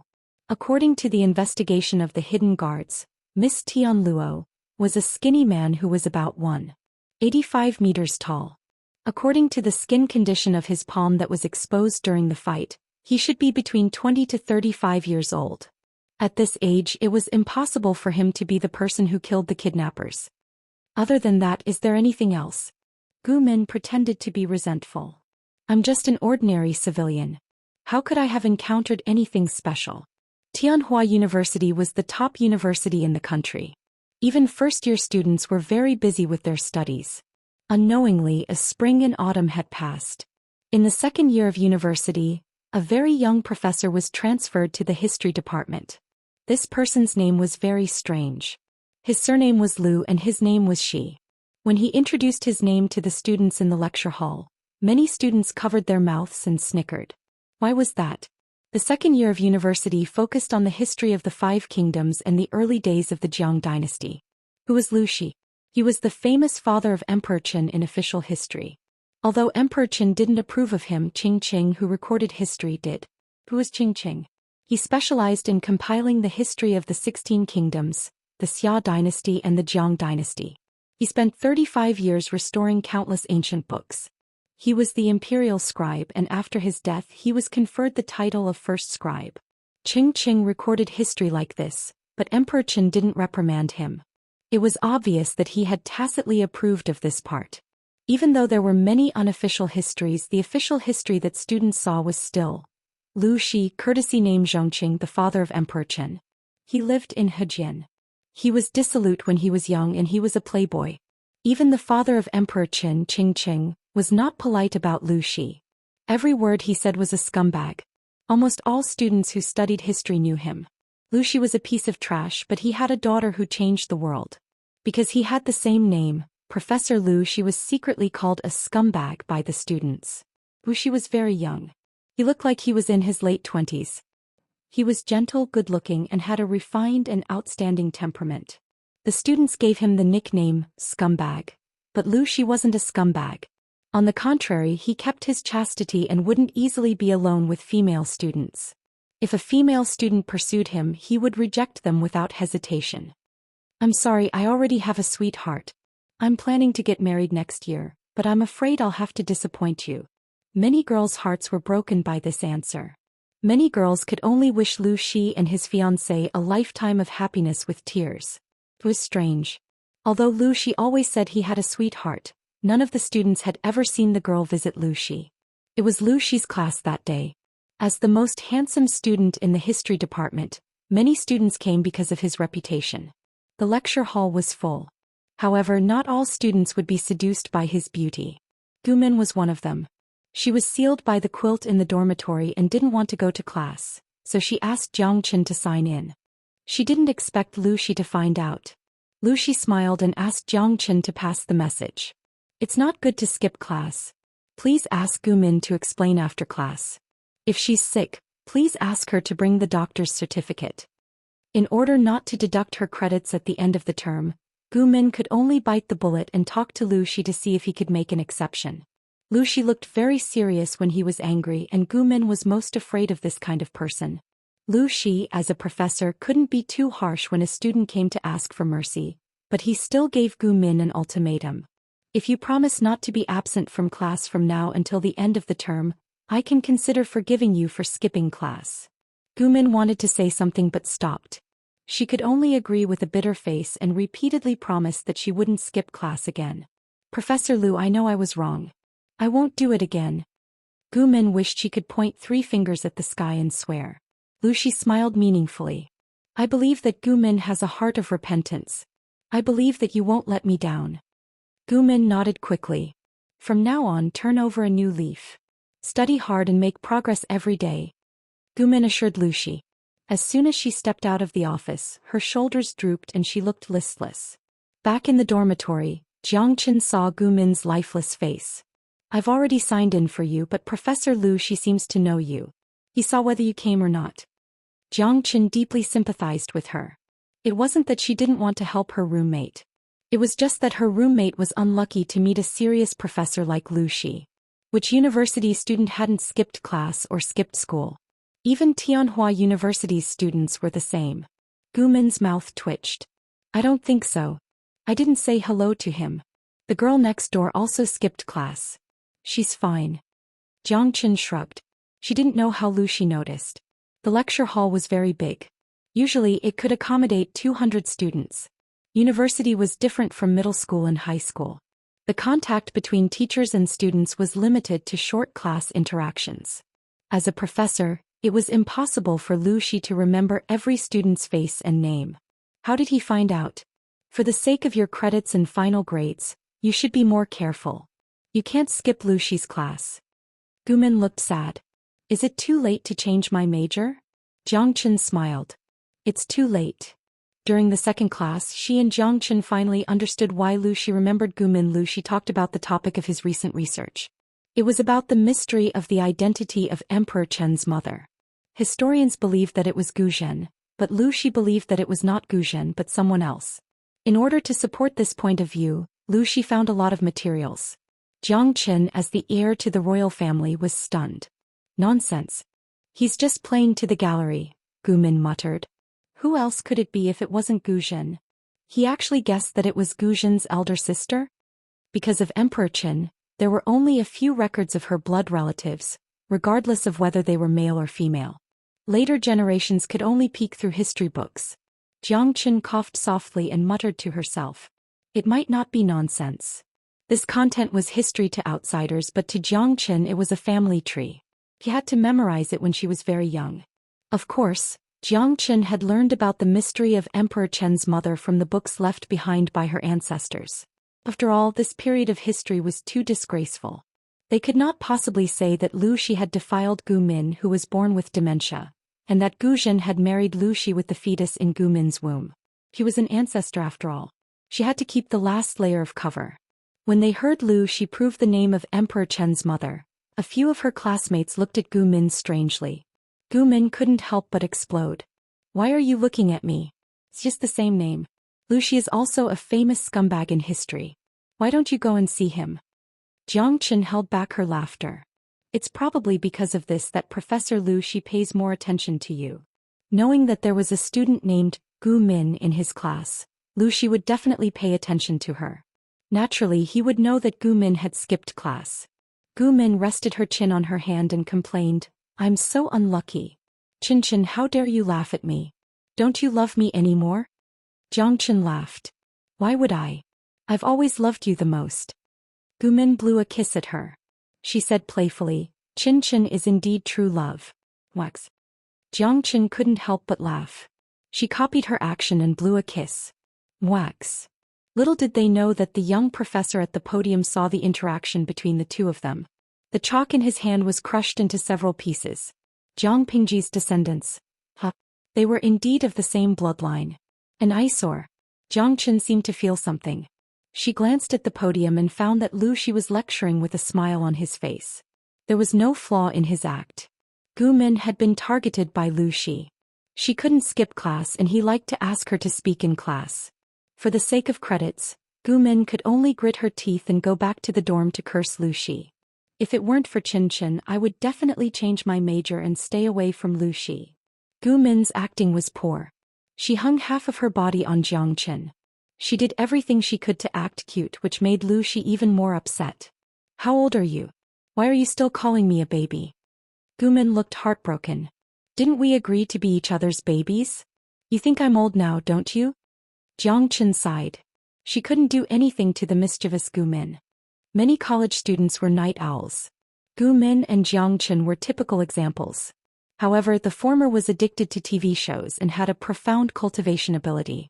The latter was always holding a super thick book and reading late into the night. Gu Min had always teased herself. She said that it was easy to become immortal if one was too powerful. She always used this to persuade Jiang Chen to sleep early and wake up early. In the end, Jiang Chen didn't ascend, but she did. Please remember this book's domain name. Jutian Xinhuang Mobile Version Website. Chapter 1867. As a famous noble clan in Langyue County, the Gu clan had many members and many famous scholars. They were very famous in the royal court. This was the Gu clan in the eyes of outsiders. However, the Gu clan in Gu Min's eyes was different. The etiquette was complicated and the atmosphere was heavy. Everything was so heavy that one could not breathe. Everyone in the Gu residence knew that the First Lady had caught a cold after falling into the water. She had just returned from the gates of hell after much difficulty. However, after she woke up, her temperament had changed drastically. The old master and madam suspected that some evil spirit had gotten close to the First Lady and secretly invited a few esteemed monks to take a look. In the end, they were told that the First Lady's lost soul had returned. Perhaps it was a blessing in disguise. Now her mind was much more mature than other children her age. Indeed, everyone in Langyue County knew that the eldest daughter of the Gu clan's first wife was a fool. If she had not been born in a noble clan, she would have been abandoned long ago. If the clan did not have some spare cash, how could they afford to raise a girl with a lost soul? First Lady, don't ever go near the pool again. If anything happens, this servant will be punished. When the maidservant saw Gu Min sneaking closer to the pool again, she was so frightened that she turned pale. She wished that she could kneel beside Gu Min and beg her. Gu Min retracted her leg in embarrassment. Her childish face, which was faintly tinged with green, revealed some reluctance. Never mind. Get up. I won't go near it. Only then did the maidservant get up. Afraid that Gu Min would regret it, she led her away from the pool in the courtyard. As Gu Min walked, she turned her head and saw some tools beside the pool. When she thought about what she heard in the morning, she felt confused. Anu, I just heard someone say that father and mother are going to send people to fill up the pool? After filling up the pool, she really did not know how to go back. With this thought, the confusion in Gu Min's eyes deepened. A few days ago, Gu Min cultivated until 3 in the morning before sleeping. As she felt sleepy, she vaguely felt a sharp pain in her chest. When she woke up, she discovered that she was no longer in a university dormitory. Instead, she was in an ancient lady's chamber. A group of unfamiliar women surrounded her, chattering like there were tens of thousands of ducks. Gu Min felt very strange. One moment she felt cold like she had fallen into an ice cave. The next moment she felt hot like she was being roasted on a grill. Soon she fainted again. When he woke up again, he was still in that strange room. She was shocked to find that she had turned into a 5 or 6-year-old girl. When she opened her mouth to speak, not only was the maid serving the little girl not pleasantly surprised, she even screamed and staggered away to call for help. Later he found out that the girl was mentally retarded. She couldn't speak or recognize people. She could only drool and couldn't control her bowels and urine. Gu Min was very worried that she would be regarded as a demon and burned to death. Fortunately, the eminent monks she invited all said that she was a lost soul that had returned and was not possessed by a demon. The girl's parents also accepted the monks' explanation, and they loved Gu Min even more. For the sake of her own life, Gu Min could only swallow her words and explain herself. She stayed quiet for 2 days. After she recovered from the cold, she was allowed to move around in a small area. Her parents, relatives, and friends were all 300 years in the future. Gu Min was like a lonely soul in this strange era. She tried to find a way back, and from time to time she would sneak into the pond where the girl had fallen into the water to take a look. The maid discovered her intentions and was afraid that something would happen to her again, so she could only keep an eye on her at all times. However, if Gu Min wanted to find a chance, how could these maids stop her? On the 7th night of her transmigration, Gu Min secretly jumped into the pond. The movement of falling into the water attracted the servants who were patrolling the night watch, and she was fished out again. My daughter, how could you be so cruel to leave your parents? Gu Min stared blankly at the strange woman and suddenly felt a little ashamed. No matter what, she had occupied the body of the woman's daughter, and even used this body to commit self-harm. It was indeed wrong. But she wanted to go home. She missed her parents, grandparents, and Chin. She missed the university, the dormitory, and the annoying classes. Gu Min had always been optimistic, but at this moment she couldn't help but cry and big tears dripped from her eyes. I want to go home, I miss home. Mother Gu also cried uncontrollably. My daughter, your parents are here and your home is here. Where do you want to go? Although this daughter was mentally retarded, Mother Gu never despised her. She spent energy and effort on her and she loved her very much. Finally, the lost soul came back and her daughter became normal again, but she still wanted to go home and leave them. Hearing this, Gu Min cried even harder. She remembered clearly that when she fell asleep she felt a faint pain in her chest and she felt weak all over. She probably died suddenly from staying up late. This meant that even if she found a way to go back she probably wouldn't be able to. After crying for more than 2 hours, Gu Min nestled in Mother Gu's arms and fell into a deep sleep. When she woke up the next day her nose was blocked and her throat was hoarse. Even though she had given up, it still took her half a month to accept reality. Gu Min carefully tested the maid who served the girl, and used her limited historical knowledge to speculate about the dynasty she was in. The result was surprising. She had transmigrated to more than 300 years ago, and there were still 30 to 40 years before the chaos of the 5 kingdoms. Why is it this dynasty? Gu Min's little face scrunched up. Even if it was 30 to 40 years later it would be fine. If she was in the same era as Emperor Qin, Gu Min would be more balanced, or if she transmigrated to the dynasty under Emperor Qin, and it happened to be before the chaos of the 5 kingdoms. Even if Gu Min didn't have a good record in history, she knew how terrible this period was for women. Women were like goods. No matter how high their social status was, they were just goods of a higher class. Accustomed to the convenience of modern society, Gu Min couldn't adapt to this backward era. Mother Gu and Father Gu could also see her uneasiness, and they tried their best to satisfy their daughter's needs. As long as she didn't seek death, everything would be fine. For safety's sake, Mother Gu sent people to fill up the pond and change it into a martial arts field. Yes, a martial arts field. Gu Min found an excuse and said that she wanted to practice martial arts. After strengthening her body, she would spend more time with her parents. After acting coquettishly, she finally persuaded them to agree. How can I live without martial arts? Gu Min learned martial arts from a martial arts master. On the surface, she was learning ordinary external martial arts, but she was secretly learning the technique of physical training. Emperor Chen, please forgive me. In order to survive, I will practice the technique of physical training first. I will definitely not steal the copyright of your creation. The technique of physical training originated from Emperor Chen Jiangpingji. It was said that she had specially created it for women, and there were many benefits to practicing it. History also proved this.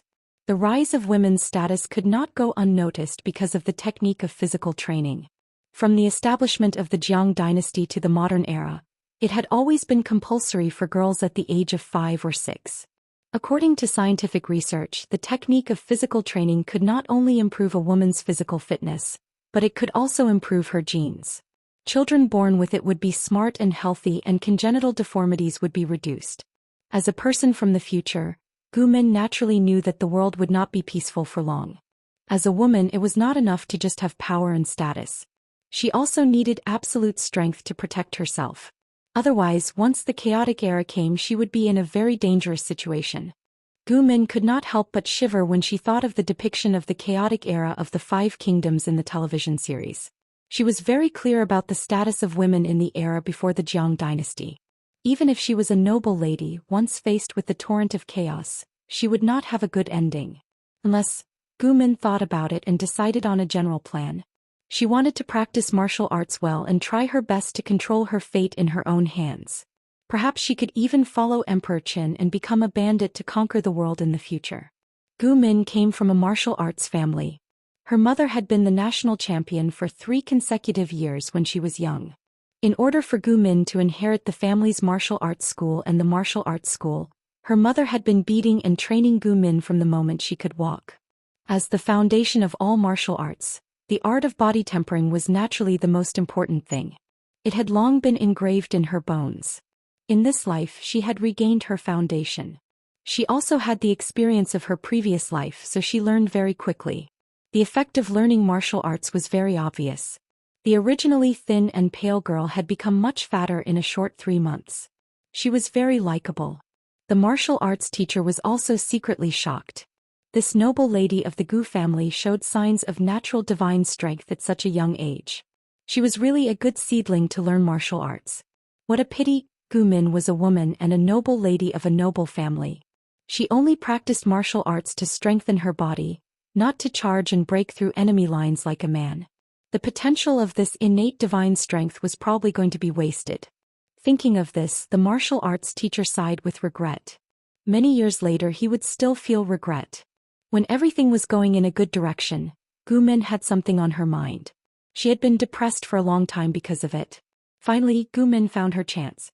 She took advantage of the opportunity when her mother took her to Hejian County to visit relatives and secretly went to the rumored effective Xianxia temple to visit the master. Such Denxin Qi. What kind of monster are you? Gu Min pretended to be troubled and stared at the Buddha statue in the Xianxia temple. Suddenly, she heard a stranger's voice coming from behind. She turned her head and saw a middle-aged monk in a kasaya standing in the corridor. His eyes were burning with a bit of frightening light. I am here to visit the master. There are some things. Gu Min inexplicably felt a bit guilty. She did not dare to look at the monk directly. She felt that his eyes were shining and piercing her eyes. Besides, this monk could tell that she had a strong yin qi at a glance. Could it be that he also knew that she was reincarnated? Thinking of this, Gu Min struggled in her heart. Finally, she made up her mind. May I know how to address you, master? She gathered her courage and looked straight into his eyes. The middle-aged monk said, You can call me Liaochen. I'm not a master. I'm just a nameless monk here. Master Liaochen. Gu Min bowed slightly. Her eyes were a bit complicated. She probed, Master, do you see any clues? I have calculated. You should have died early. You died at the beginning of June. It is surprising that you are still alive. Liaochen said honestly, Your soul is very strange. There are signs of it leaving your body. You should not live for long, but you. Before he finished, Liaochen shook his head in confusion. It seemed that he had never seen such a special situation. At first he thought that it was an evil spirit that took over her body. But after a closer look he realized that Gu Min's soul was clear and pure. She did not look like an evil person. Actually, you are right. Gu Min felt bitter. She said, I am here today to set up a memorial tablet for someone. For who? Gu Min thought for a while and said, this person's name is Gu Min. The girl's name was exactly the same as hers. After donating money, Liaochen helped her set up a memorial tablet for Gu Min, so that she could enjoy the worship of the temple. Master, can you tell where I come from? Gu Min probed. Liaochen said, I can't tell clearly. But I am sure that you are not from this world. You are not a bad person and you are not evil. Gu Min seemed to have found someone who understood her. The depression that had accumulated in her heart finally had an outlet. However, she only vaguely said some things. She did not reveal anything related to history. What do you plan to do? Gu Min pinched her fingers and frowned. Her expression was filled with grievance and confusion. I want to go home.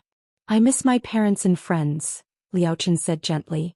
Although my skills are shallow, I can tell that you have reached the end of your lifespan in your previous life. Gu Min looked distressed. She was not surprised by this answer. She always thought that she was far away from becoming an immortal. She did not expect that she had really ascended. What do you plan to do in the future?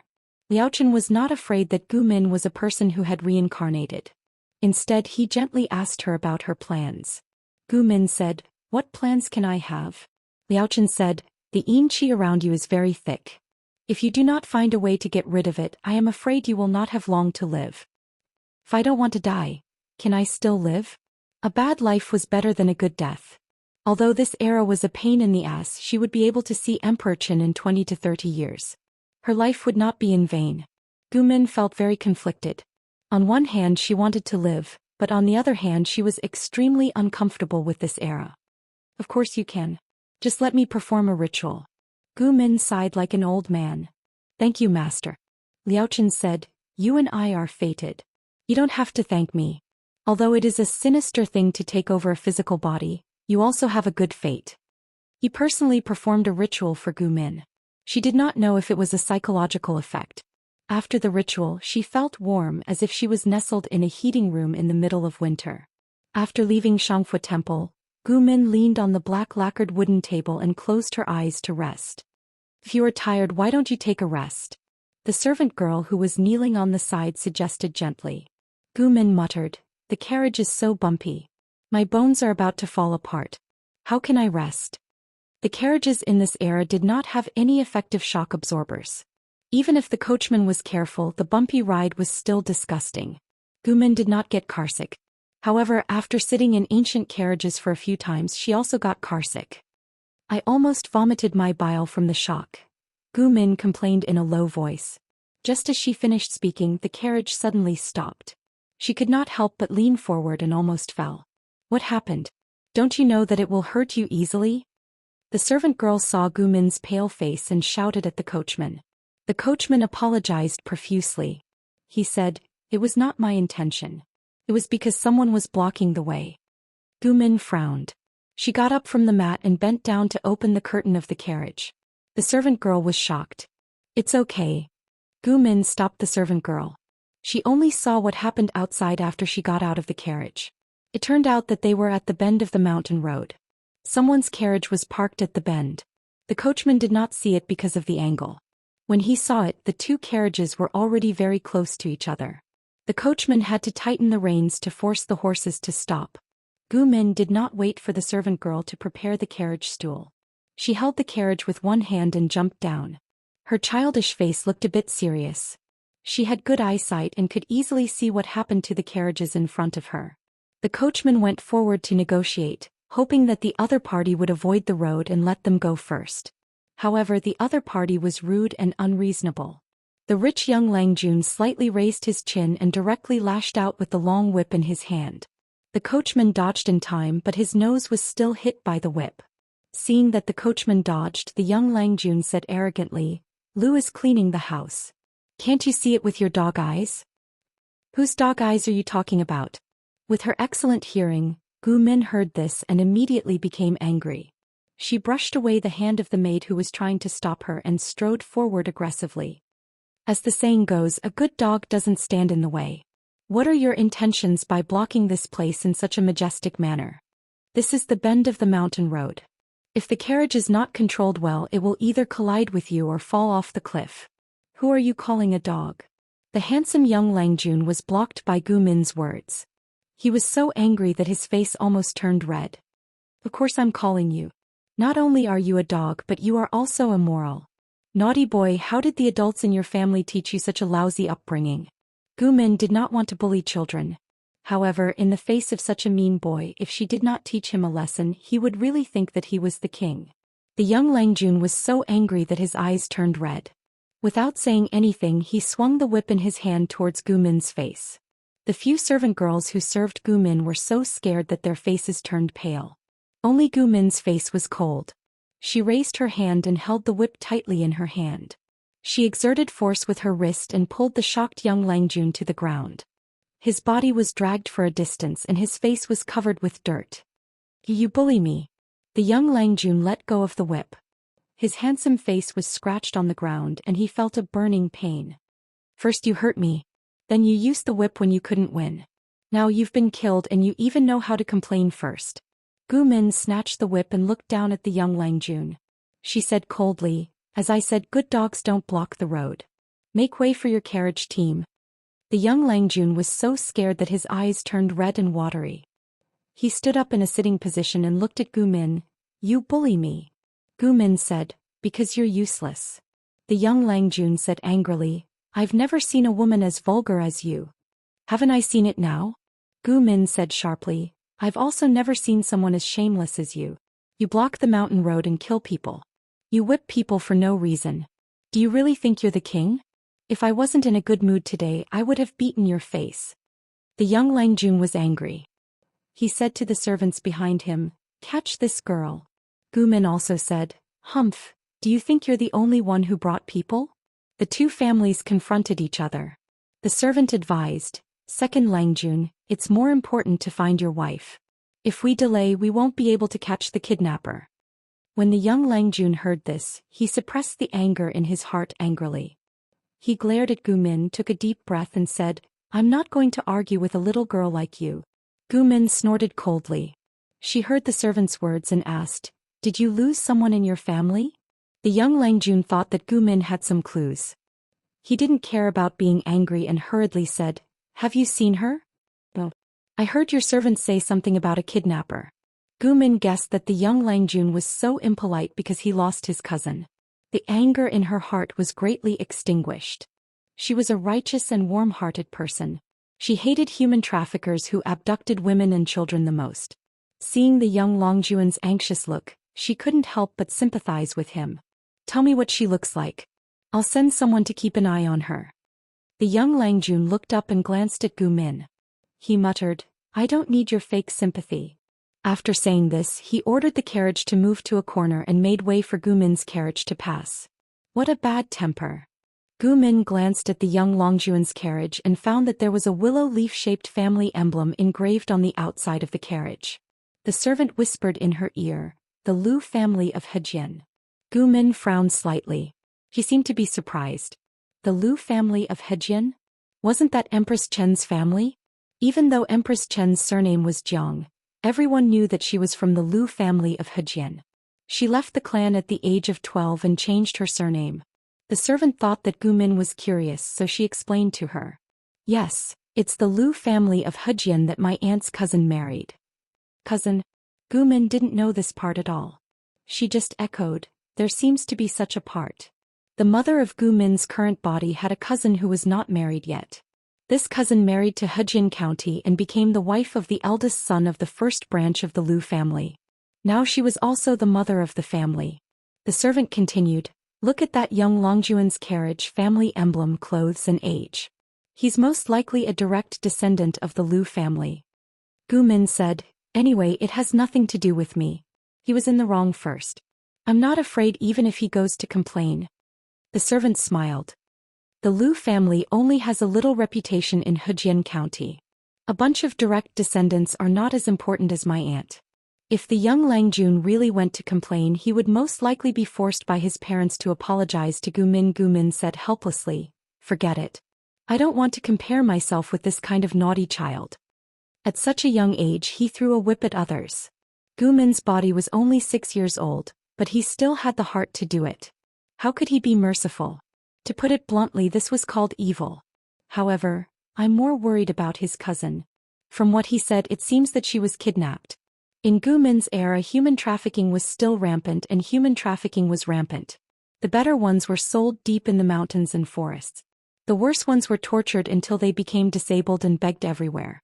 The worse ones were directly used as living targets to supply organs. In this ignorant and backward ancient times, children who were abducted would not have a good ending, especially girls. It was not bad if they were abducted and sold as child brides. The unluckier ones would be sold to brothels and stuck in the mud for the rest of their lives. Thinking of this, Gu Min showed a look of pity.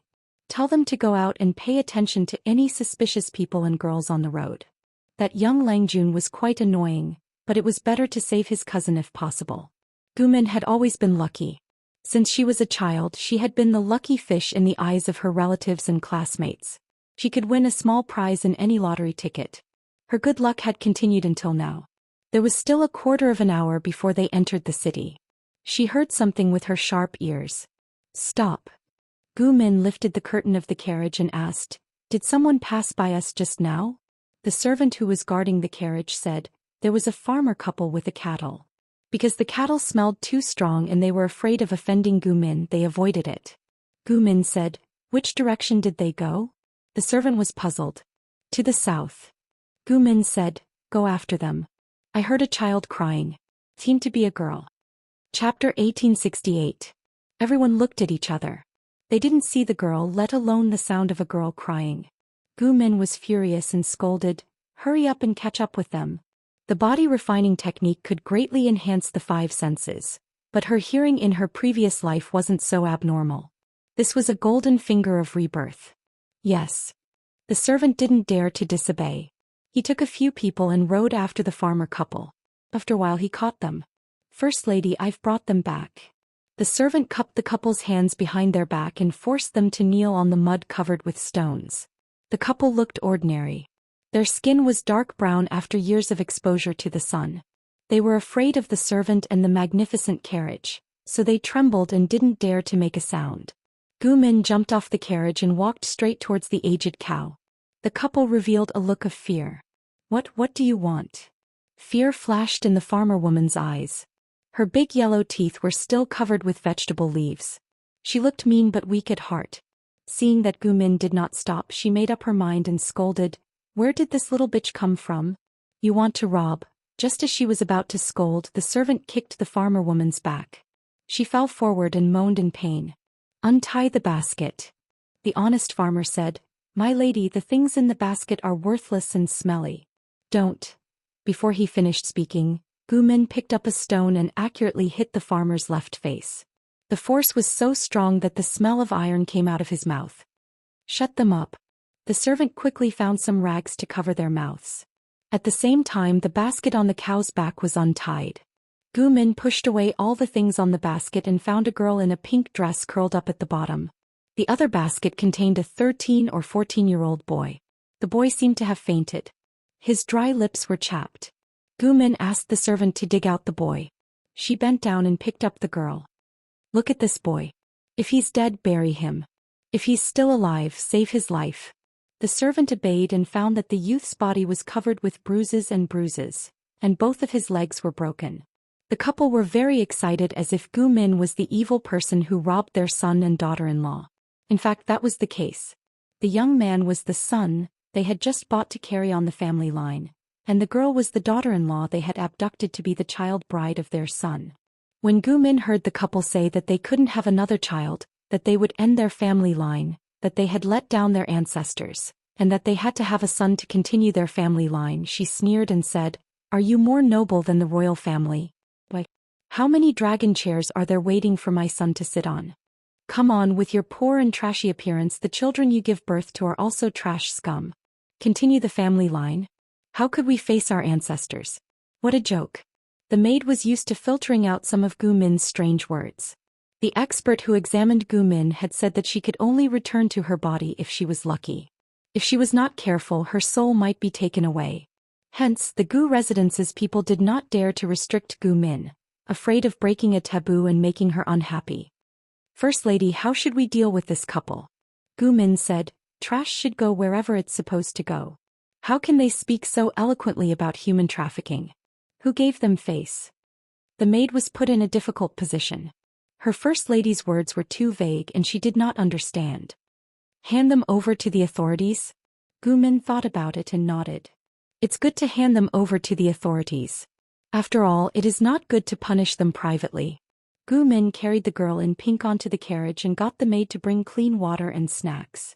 Don't worry. This place is already safe. That couple will not have a good ending, Gu Min said to the girl with a smile. Do you have a cousin? That person is young, but he has a bad temper and often throws a whip at people. I just saw him on the way. The girl cried until her voice was hoarse. Her eyes were red and swollen, squeezing her large eyes into slits.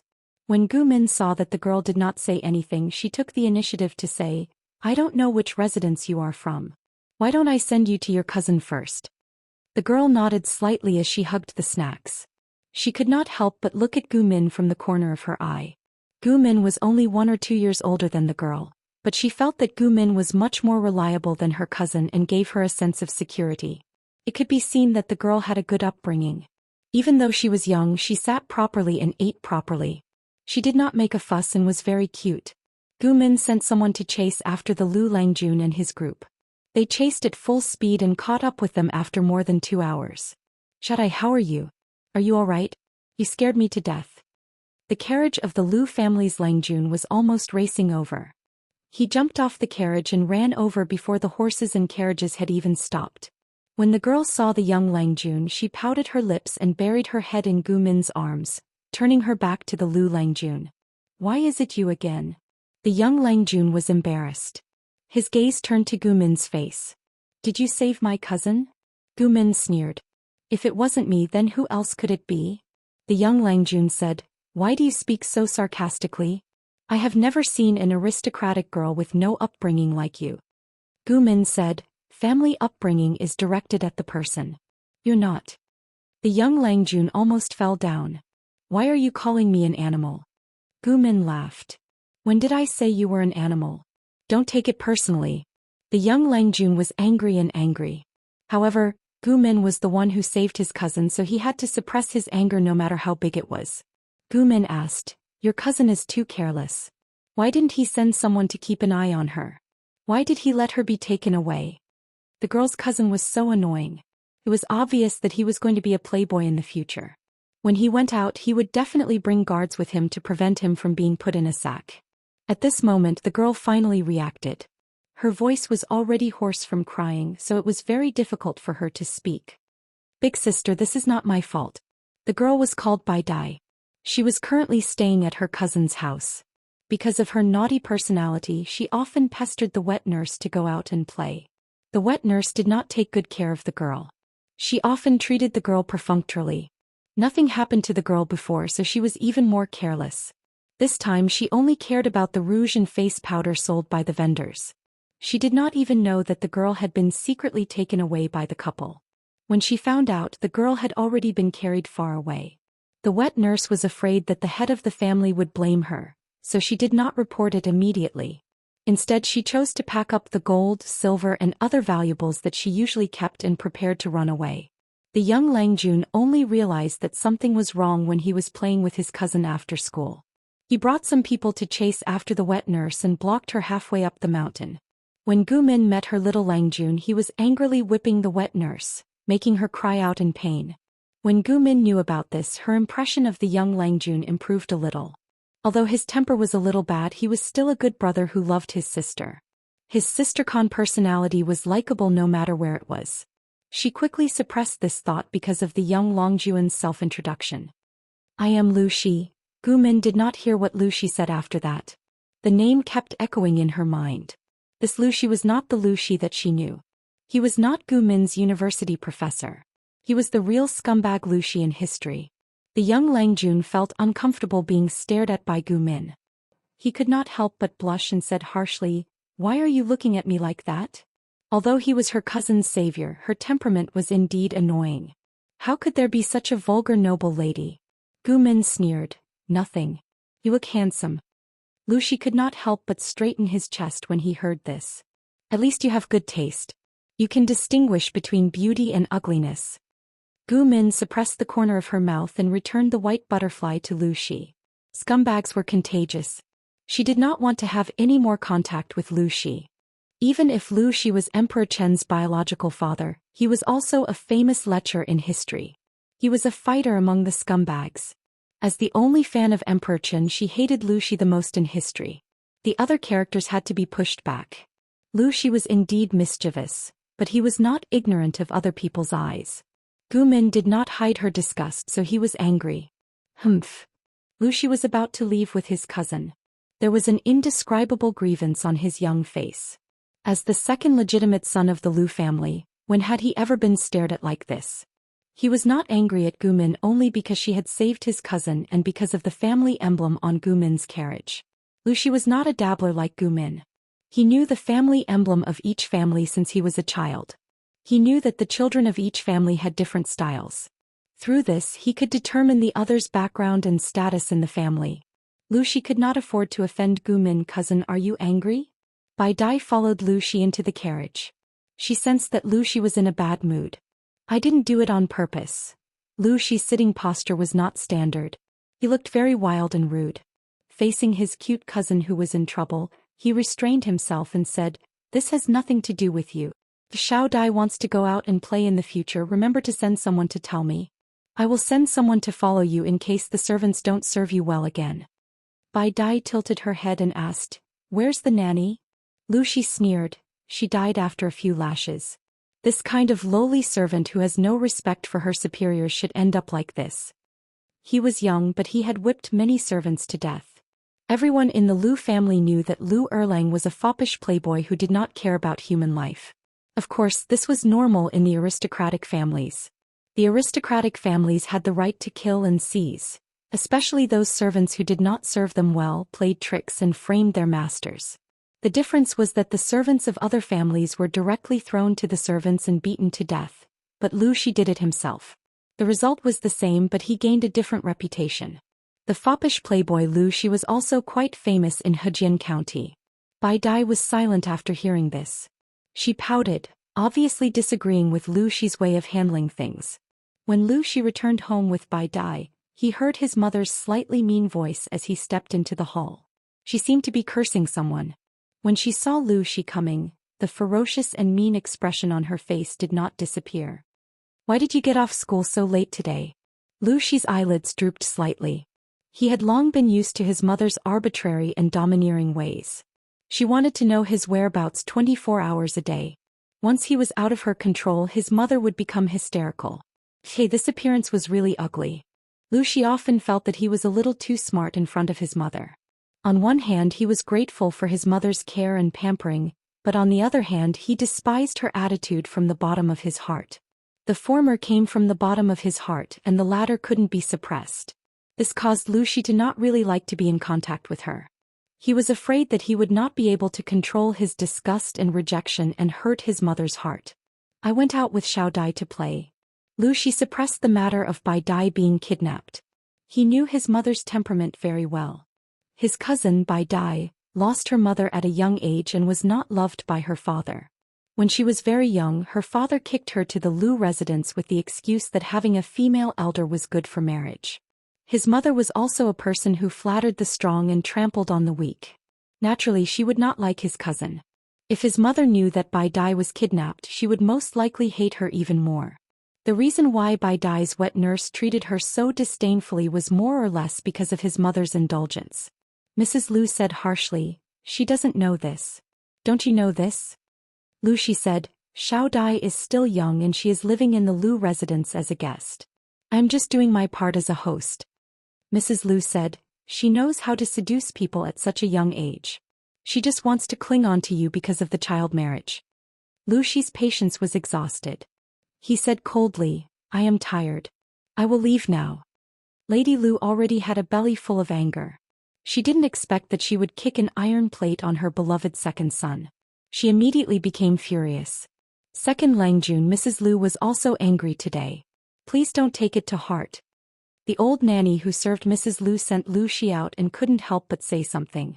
Angered by someone? Who could anger her? Mrs. Lu's status in Hejian County was not high, but his mother was recognized as the noblest lady in Hejian County. Who could anger her? The old nanny said, who else could it be? Mrs. Lu's cousin, the one who married into the Gu family. Wuxia understood. His mother had a cousin before she got married. The two of them were equally important in the family. As a noble lady, she had to keep her eyes open for the first time. Marriage was equivalent to her second first time. Her status and honor for the rest of her life would be tied to the husband's family. Because the sexes were quite open, it was normal for unmarried girls to have a lover before marriage. His mother liked a young and handsome scholar when she was still in her boudoir. She even had a rendezvous with him under the moonlight. However, she was born into a big family. She had to cover up her lover before marriage to avoid affecting her reputation. If her reputation was bad, even if she was born into a big family, it would not be easy for her to find a good husband. So his mother had always been careful. However, his mother's cousin was more capable and skillful. When they were discussing marriage, she tricked his mother and let others see her exchanging a token with a scholar. Of course, it was not fatal. At most, it would be a romantic reputation that would affect the status of the marriage. That cousin married into the Gu family because of her good family background and reputation. His mother married into the Lu family in Hejian County. Even though she was also the wife of the Lu family in Hejian County, it was not as glorious as the Gu family in Lanyi. Lu Xi sneered, I stayed in the Gu family in Lanyi. How did I offend you?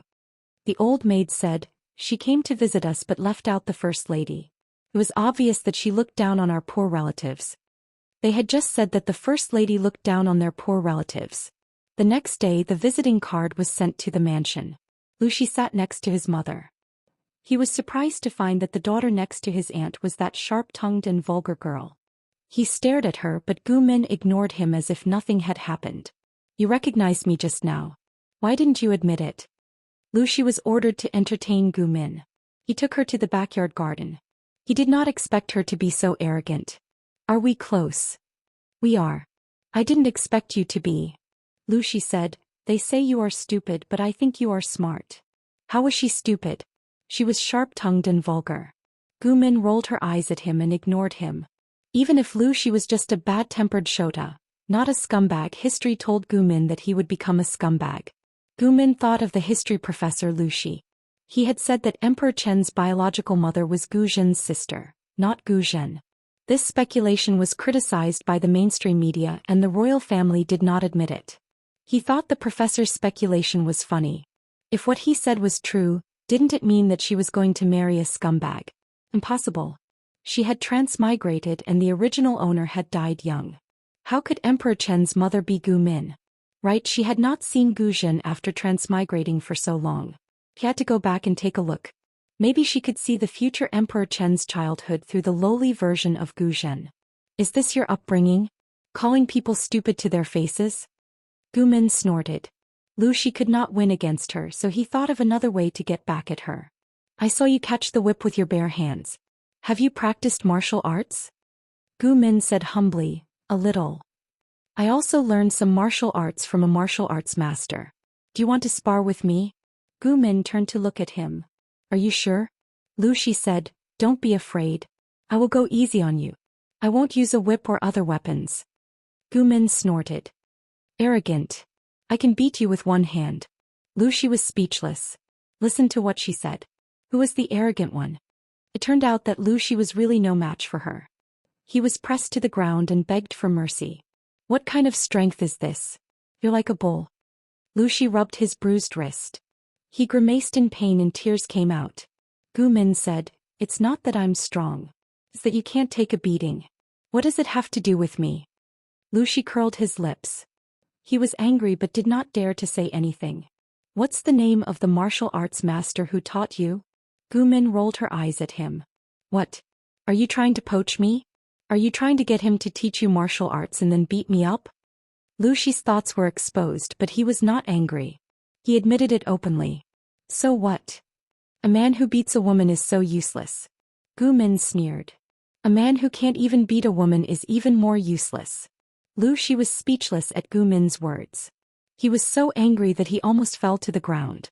Gu Min had been in Hejian County for 2 months.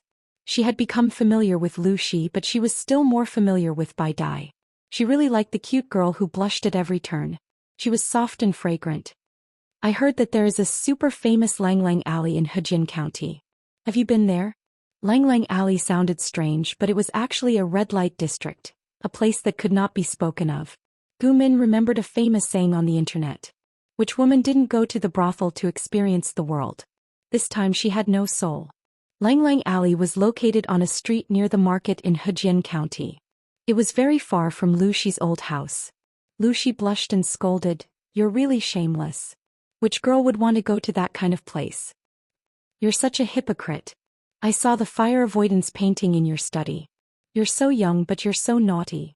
How dare you scold me? You even looked at that. Shameless." No matter how bad Lu Shi's personality was, he was still a kid. He couldn't resist his curiosity. He couldn't resist the urging of others. He learned from the older Langjuns in his family and peeked at the fire avoidance painting.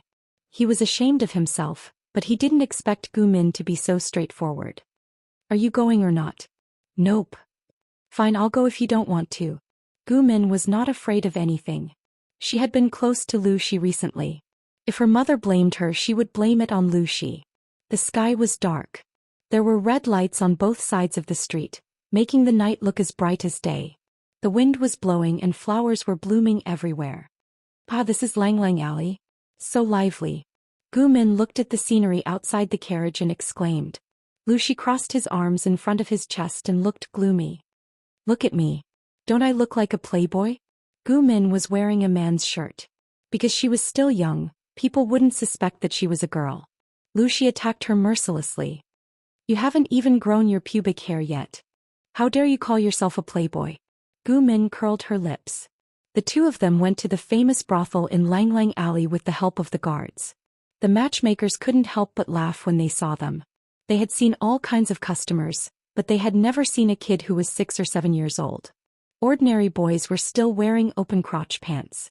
Lu Shi's ears were red. "I've lost all my face." Gu Min said, "Come on. You don't have any face left. Don't blame it on me." Lu Shi had been an educator for many years, but he was a complete slacker. He couldn't even write a word well. He was often punished by his father and brothers. Lang Lang Alley was a brothel, but it was also elegant. Gu Min laughed. These days, no one wants a brothel who can't recite poetry and is proficient in it. Lu Shi's face darkened. He was suddenly angry. There was no brothel in Lang Lang Alley. Gu Min's words were obviously mocking him for being ignorant and incompetent. He didn't have a family to rely on and was inferior to a brothel. "You can't stop your mouth. Sooner or later you'll die because of it," he said angrily. "Let's see who's blind enough to marry you." Gu Min laughed. "You don't have to worry. With the status of the Gu family, there are many people who want to marry me." Lu Shi saw that Gu Min didn't have any stage fright in Lang Lang Alley. Instead, she was laughing and playing with the other girls. His face turned green. Shameless. The news of the 2 children going to Lang Lang Alley naturally reached the ears of their parents.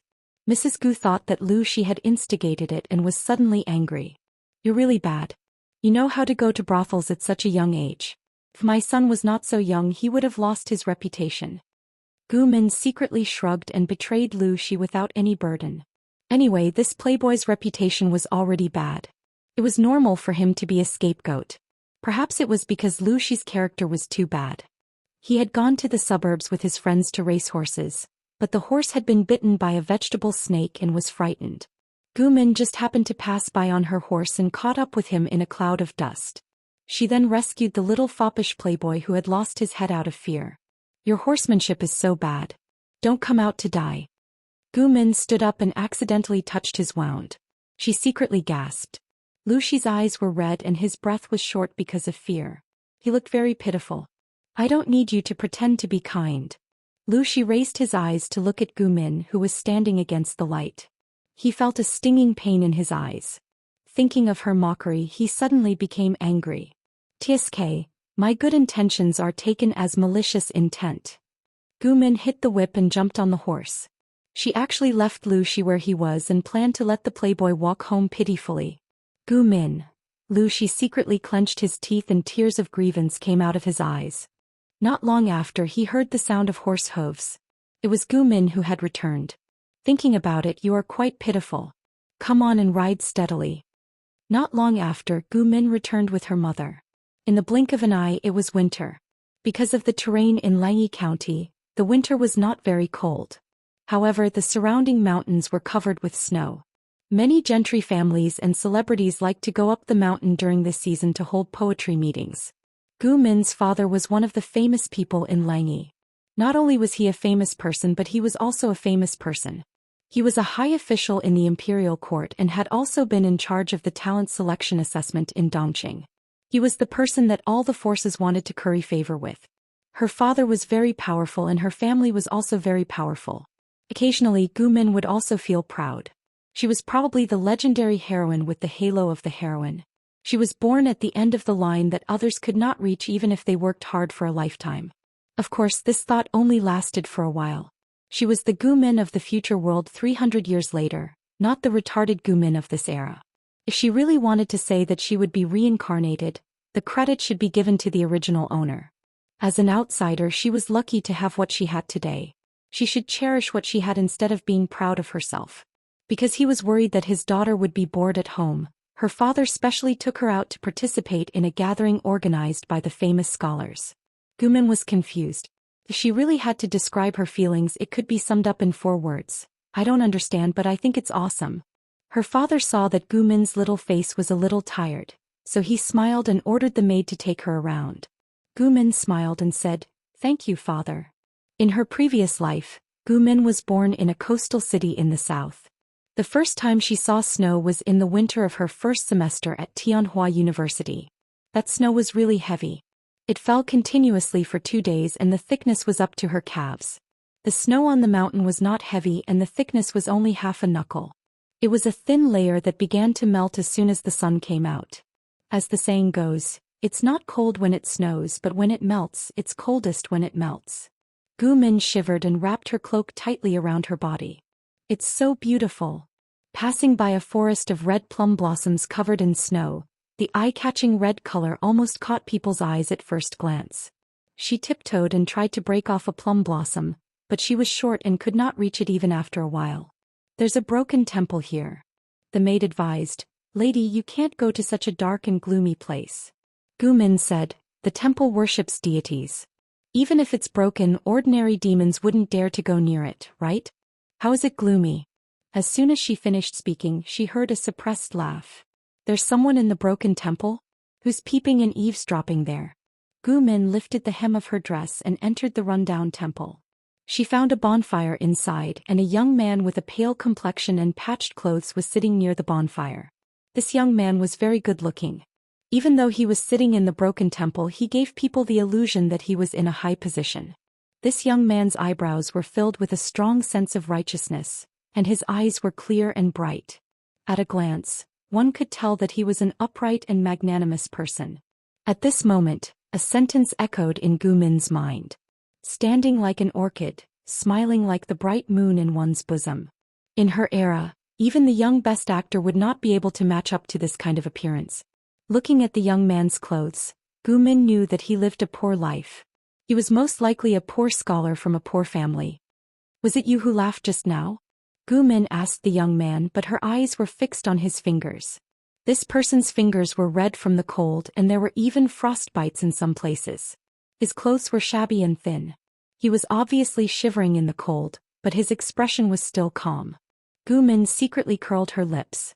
He was so poor, but he still put on the airs of a scholar. She really couldn't deal with these ancient people. The young man seemed to be sick and his voice was hoarse and weak. Hearing the clever words from the young lady, "I deeply agree." He seemed to want to say something, but an urge to cough rose in his throat. He coughed so hard that his whole face turned red and the veins on his forehead bulged. "You're very sick. Why don't you see a doctor?" The young man said, "I'm penniless and have no fixed abode." Where can I get the money to see a doctor? It's just a minor illness. It's not a big deal. That won't do. A minor illness can easily become a major illness if it's dragged on. Don't you know this? Gu Min said, looking at your clothes and the book box next to you, you should be a literate person.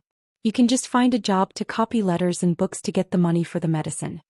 The young man smiled and said, young lady's words remind me of a saying. Gu Min tilted her head and asked, are you trying to say, why don't I eat minced meat? The young man bowed and said, sorry for the offense. Gu Min said, you really want to say that about me?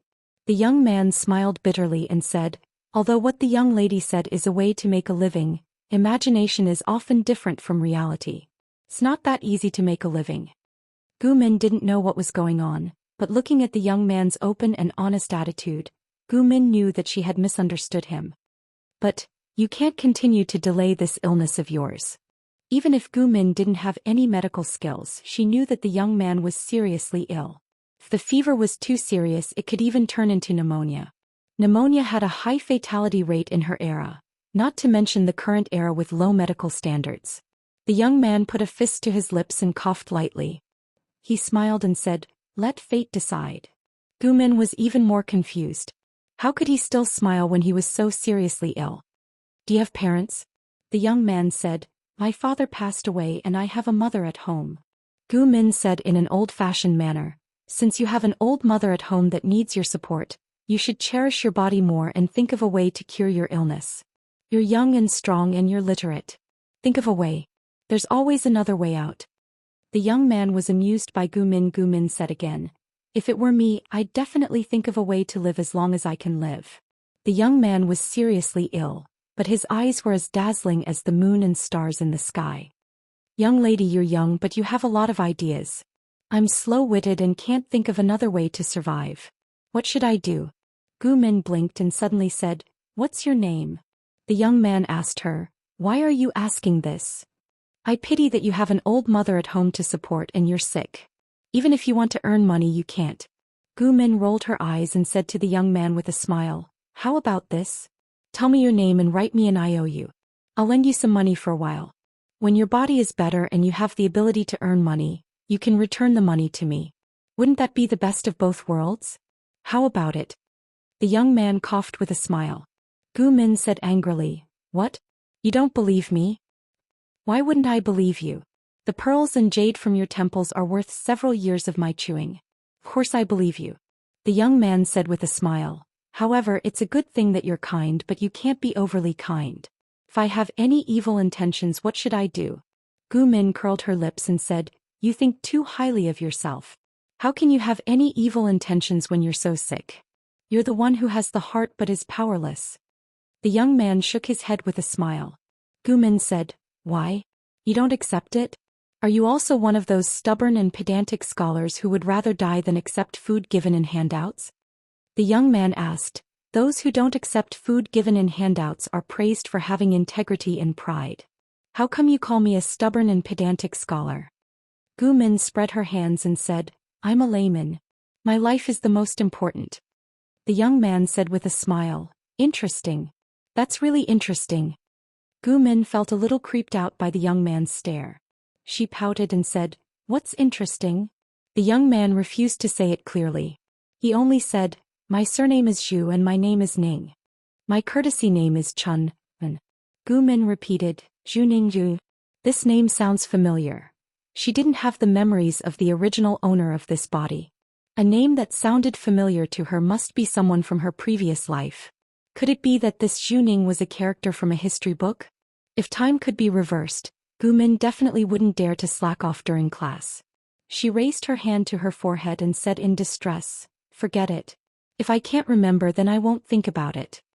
Gu Min asked the servant girl to bring her 10 taels of silver and lent it to the young man. The young man took out a blank bamboo slip and an IOU. Yuan Jing? Gu Min's eyes suddenly widened. She looked at it again and again. Besides Zhu Ning and his courtesy name Chun, there were also 2 small characters, Yuan Jing. The young man said, it's just a nickname I came up with out of boredom. Gu Min calculated the young man's age and almost knelt down for him. Damn, what kind of luck did she have to meet the rumored male lead? Tom Su Yuanjing? Why did she say so? She could tell by looking at Yuanjing's life history. He was definitely Tom Su, a bug with the male lead halo. Master Yuanjing was born in the last years of Dongqing and was one of the famous scholars of the time. He was born with auspicious signs and his childhood experience was even more extraordinary. He met an immortal at the age of 7 and was blessed by the Immortal, who cleansed his marrow and changed his bones. Before he was 20, he was already well-versed in astronomy and geography. He was proficient in the 5 elements, 8 trigrams and Chimanduanjia. He was also proficient in zither, chess, calligraphy and poetry. He was even proficient in irrigation and water conservancy and knew about business and military strategy. He was a walking demon with a limitless halo. In the last years of Dongqing, he battled with the envoy of the northern borderline. He took 3 cities and angered the envoy to death. He became famous after the battle. After he became famous, Master Yuanjing did not accept the recruitment of various forces. Instead, he returned to his ancestral home in Langyue County and opened a private school. At that time, private schools were popular in Langyue County.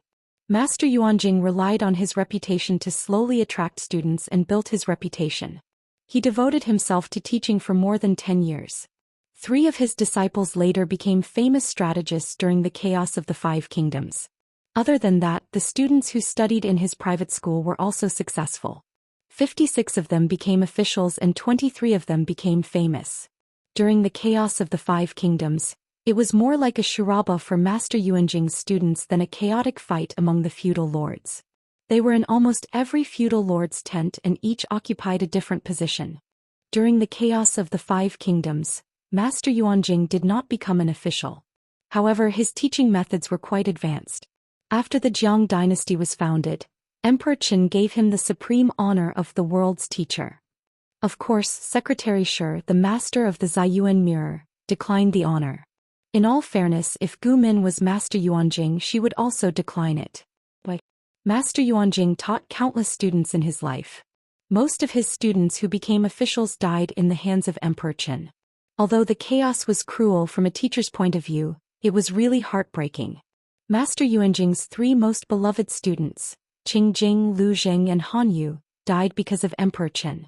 Qingjing committed suicide in prison, Lu Zheng jumped out of the city and died, and Han Yu committed suicide by swallowing gold. It was not Emperor Qin who did it, but she did it. Even if Master Yuanjing did not bear a grudge because of this, it would still be difficult for him to calm down. This could be seen from the epitaph that Master Yuanjing wrote for himself. It was difficult to calm down and it was difficult to calm down. There was still a lot of contribution to be made. Jiang dynasty's initial educational foundation was created by this old man. The students of later generations loved and hated him at the same time. On the year of the college entrance examination, there was a grave-digging craze among the students. The students formed groups to dig Master Yuanjing's grave. Of course, this was only said verbally. No one dared to do it. The students were eager to learn from Master Yuanjing. At this moment, seeing Master Yuanjing in the flesh, Gu Min could not help but want to worship this great god. The young man noticed that Gu Min's expression was complicated. He asked, "What's wrong with this nickname?" Gu Min stammered, "There's nothing wrong with it. Master Yuanjing is good. I believe you will be remembered in history." The young man smiled faintly. Gu Min felt uncomfortable as if she was sitting on pins and needles. "I will definitely repay you for your kindness today in the future." Gu Min scratched her head and said, "Let me think. I think you will be very capable in the future and will be famous. If you open a private school in the future, I will definitely let you teach my child. You don't have to teach your child well. You just have to be decent." At that time, he might even send Gu Zhen's child, the future Emperor Qin, to Master Yuanjing's private school. In that case, Emperor Qin and the future hero would be classmates. They would not stab each other so harshly. Right? The young man burst into laughter. He almost choked. "You're only 6 years old now. Why are you thinking of your own child?" Gu Min blushed. "This is called planning for a rainy day. I'm sure you have the potential to be famous. Why don't we take a gamble?" Gambling is a bad karma. Skills are not part of the 6 arts. The saints also said that a gentleman should not gamble. You shouldn't get involved in such a bad habit at such a young age. The young version of Master Yuanjing looked like he would in the future. Gu Min murmured in her heart. He looked like a teaching director. Gu Min said, with your looks, you should be a teacher who teaches and educates people. The young man smiled faintly without saying anything. Gu Min stood up and flicked off the dust on her dress. I'll go back first. I don't want father to worry. We'll meet again if fate allows it. She ran away, leaving Zhu Ning sitting in the same place. He looked at the borrowed money and smiled bitterly. It doesn't seem like an evil spirit. Although the young man had only learned mystic arts for a short time, he was extremely talented. He was a genius who could understand everything with just a hint. He noticed something was wrong just by looking at Gu Min's face. After testing her, he realized that she was a pure and innocent person. She did not look like an evil spirit at all. On the other side, Gu Min returned to the assembly. The maidservant secretly told Gu Min's father about her experience. Zhu Ning? Isn't he a proud scholar from a poor family? Why is he willing to accept Minner's financial aid?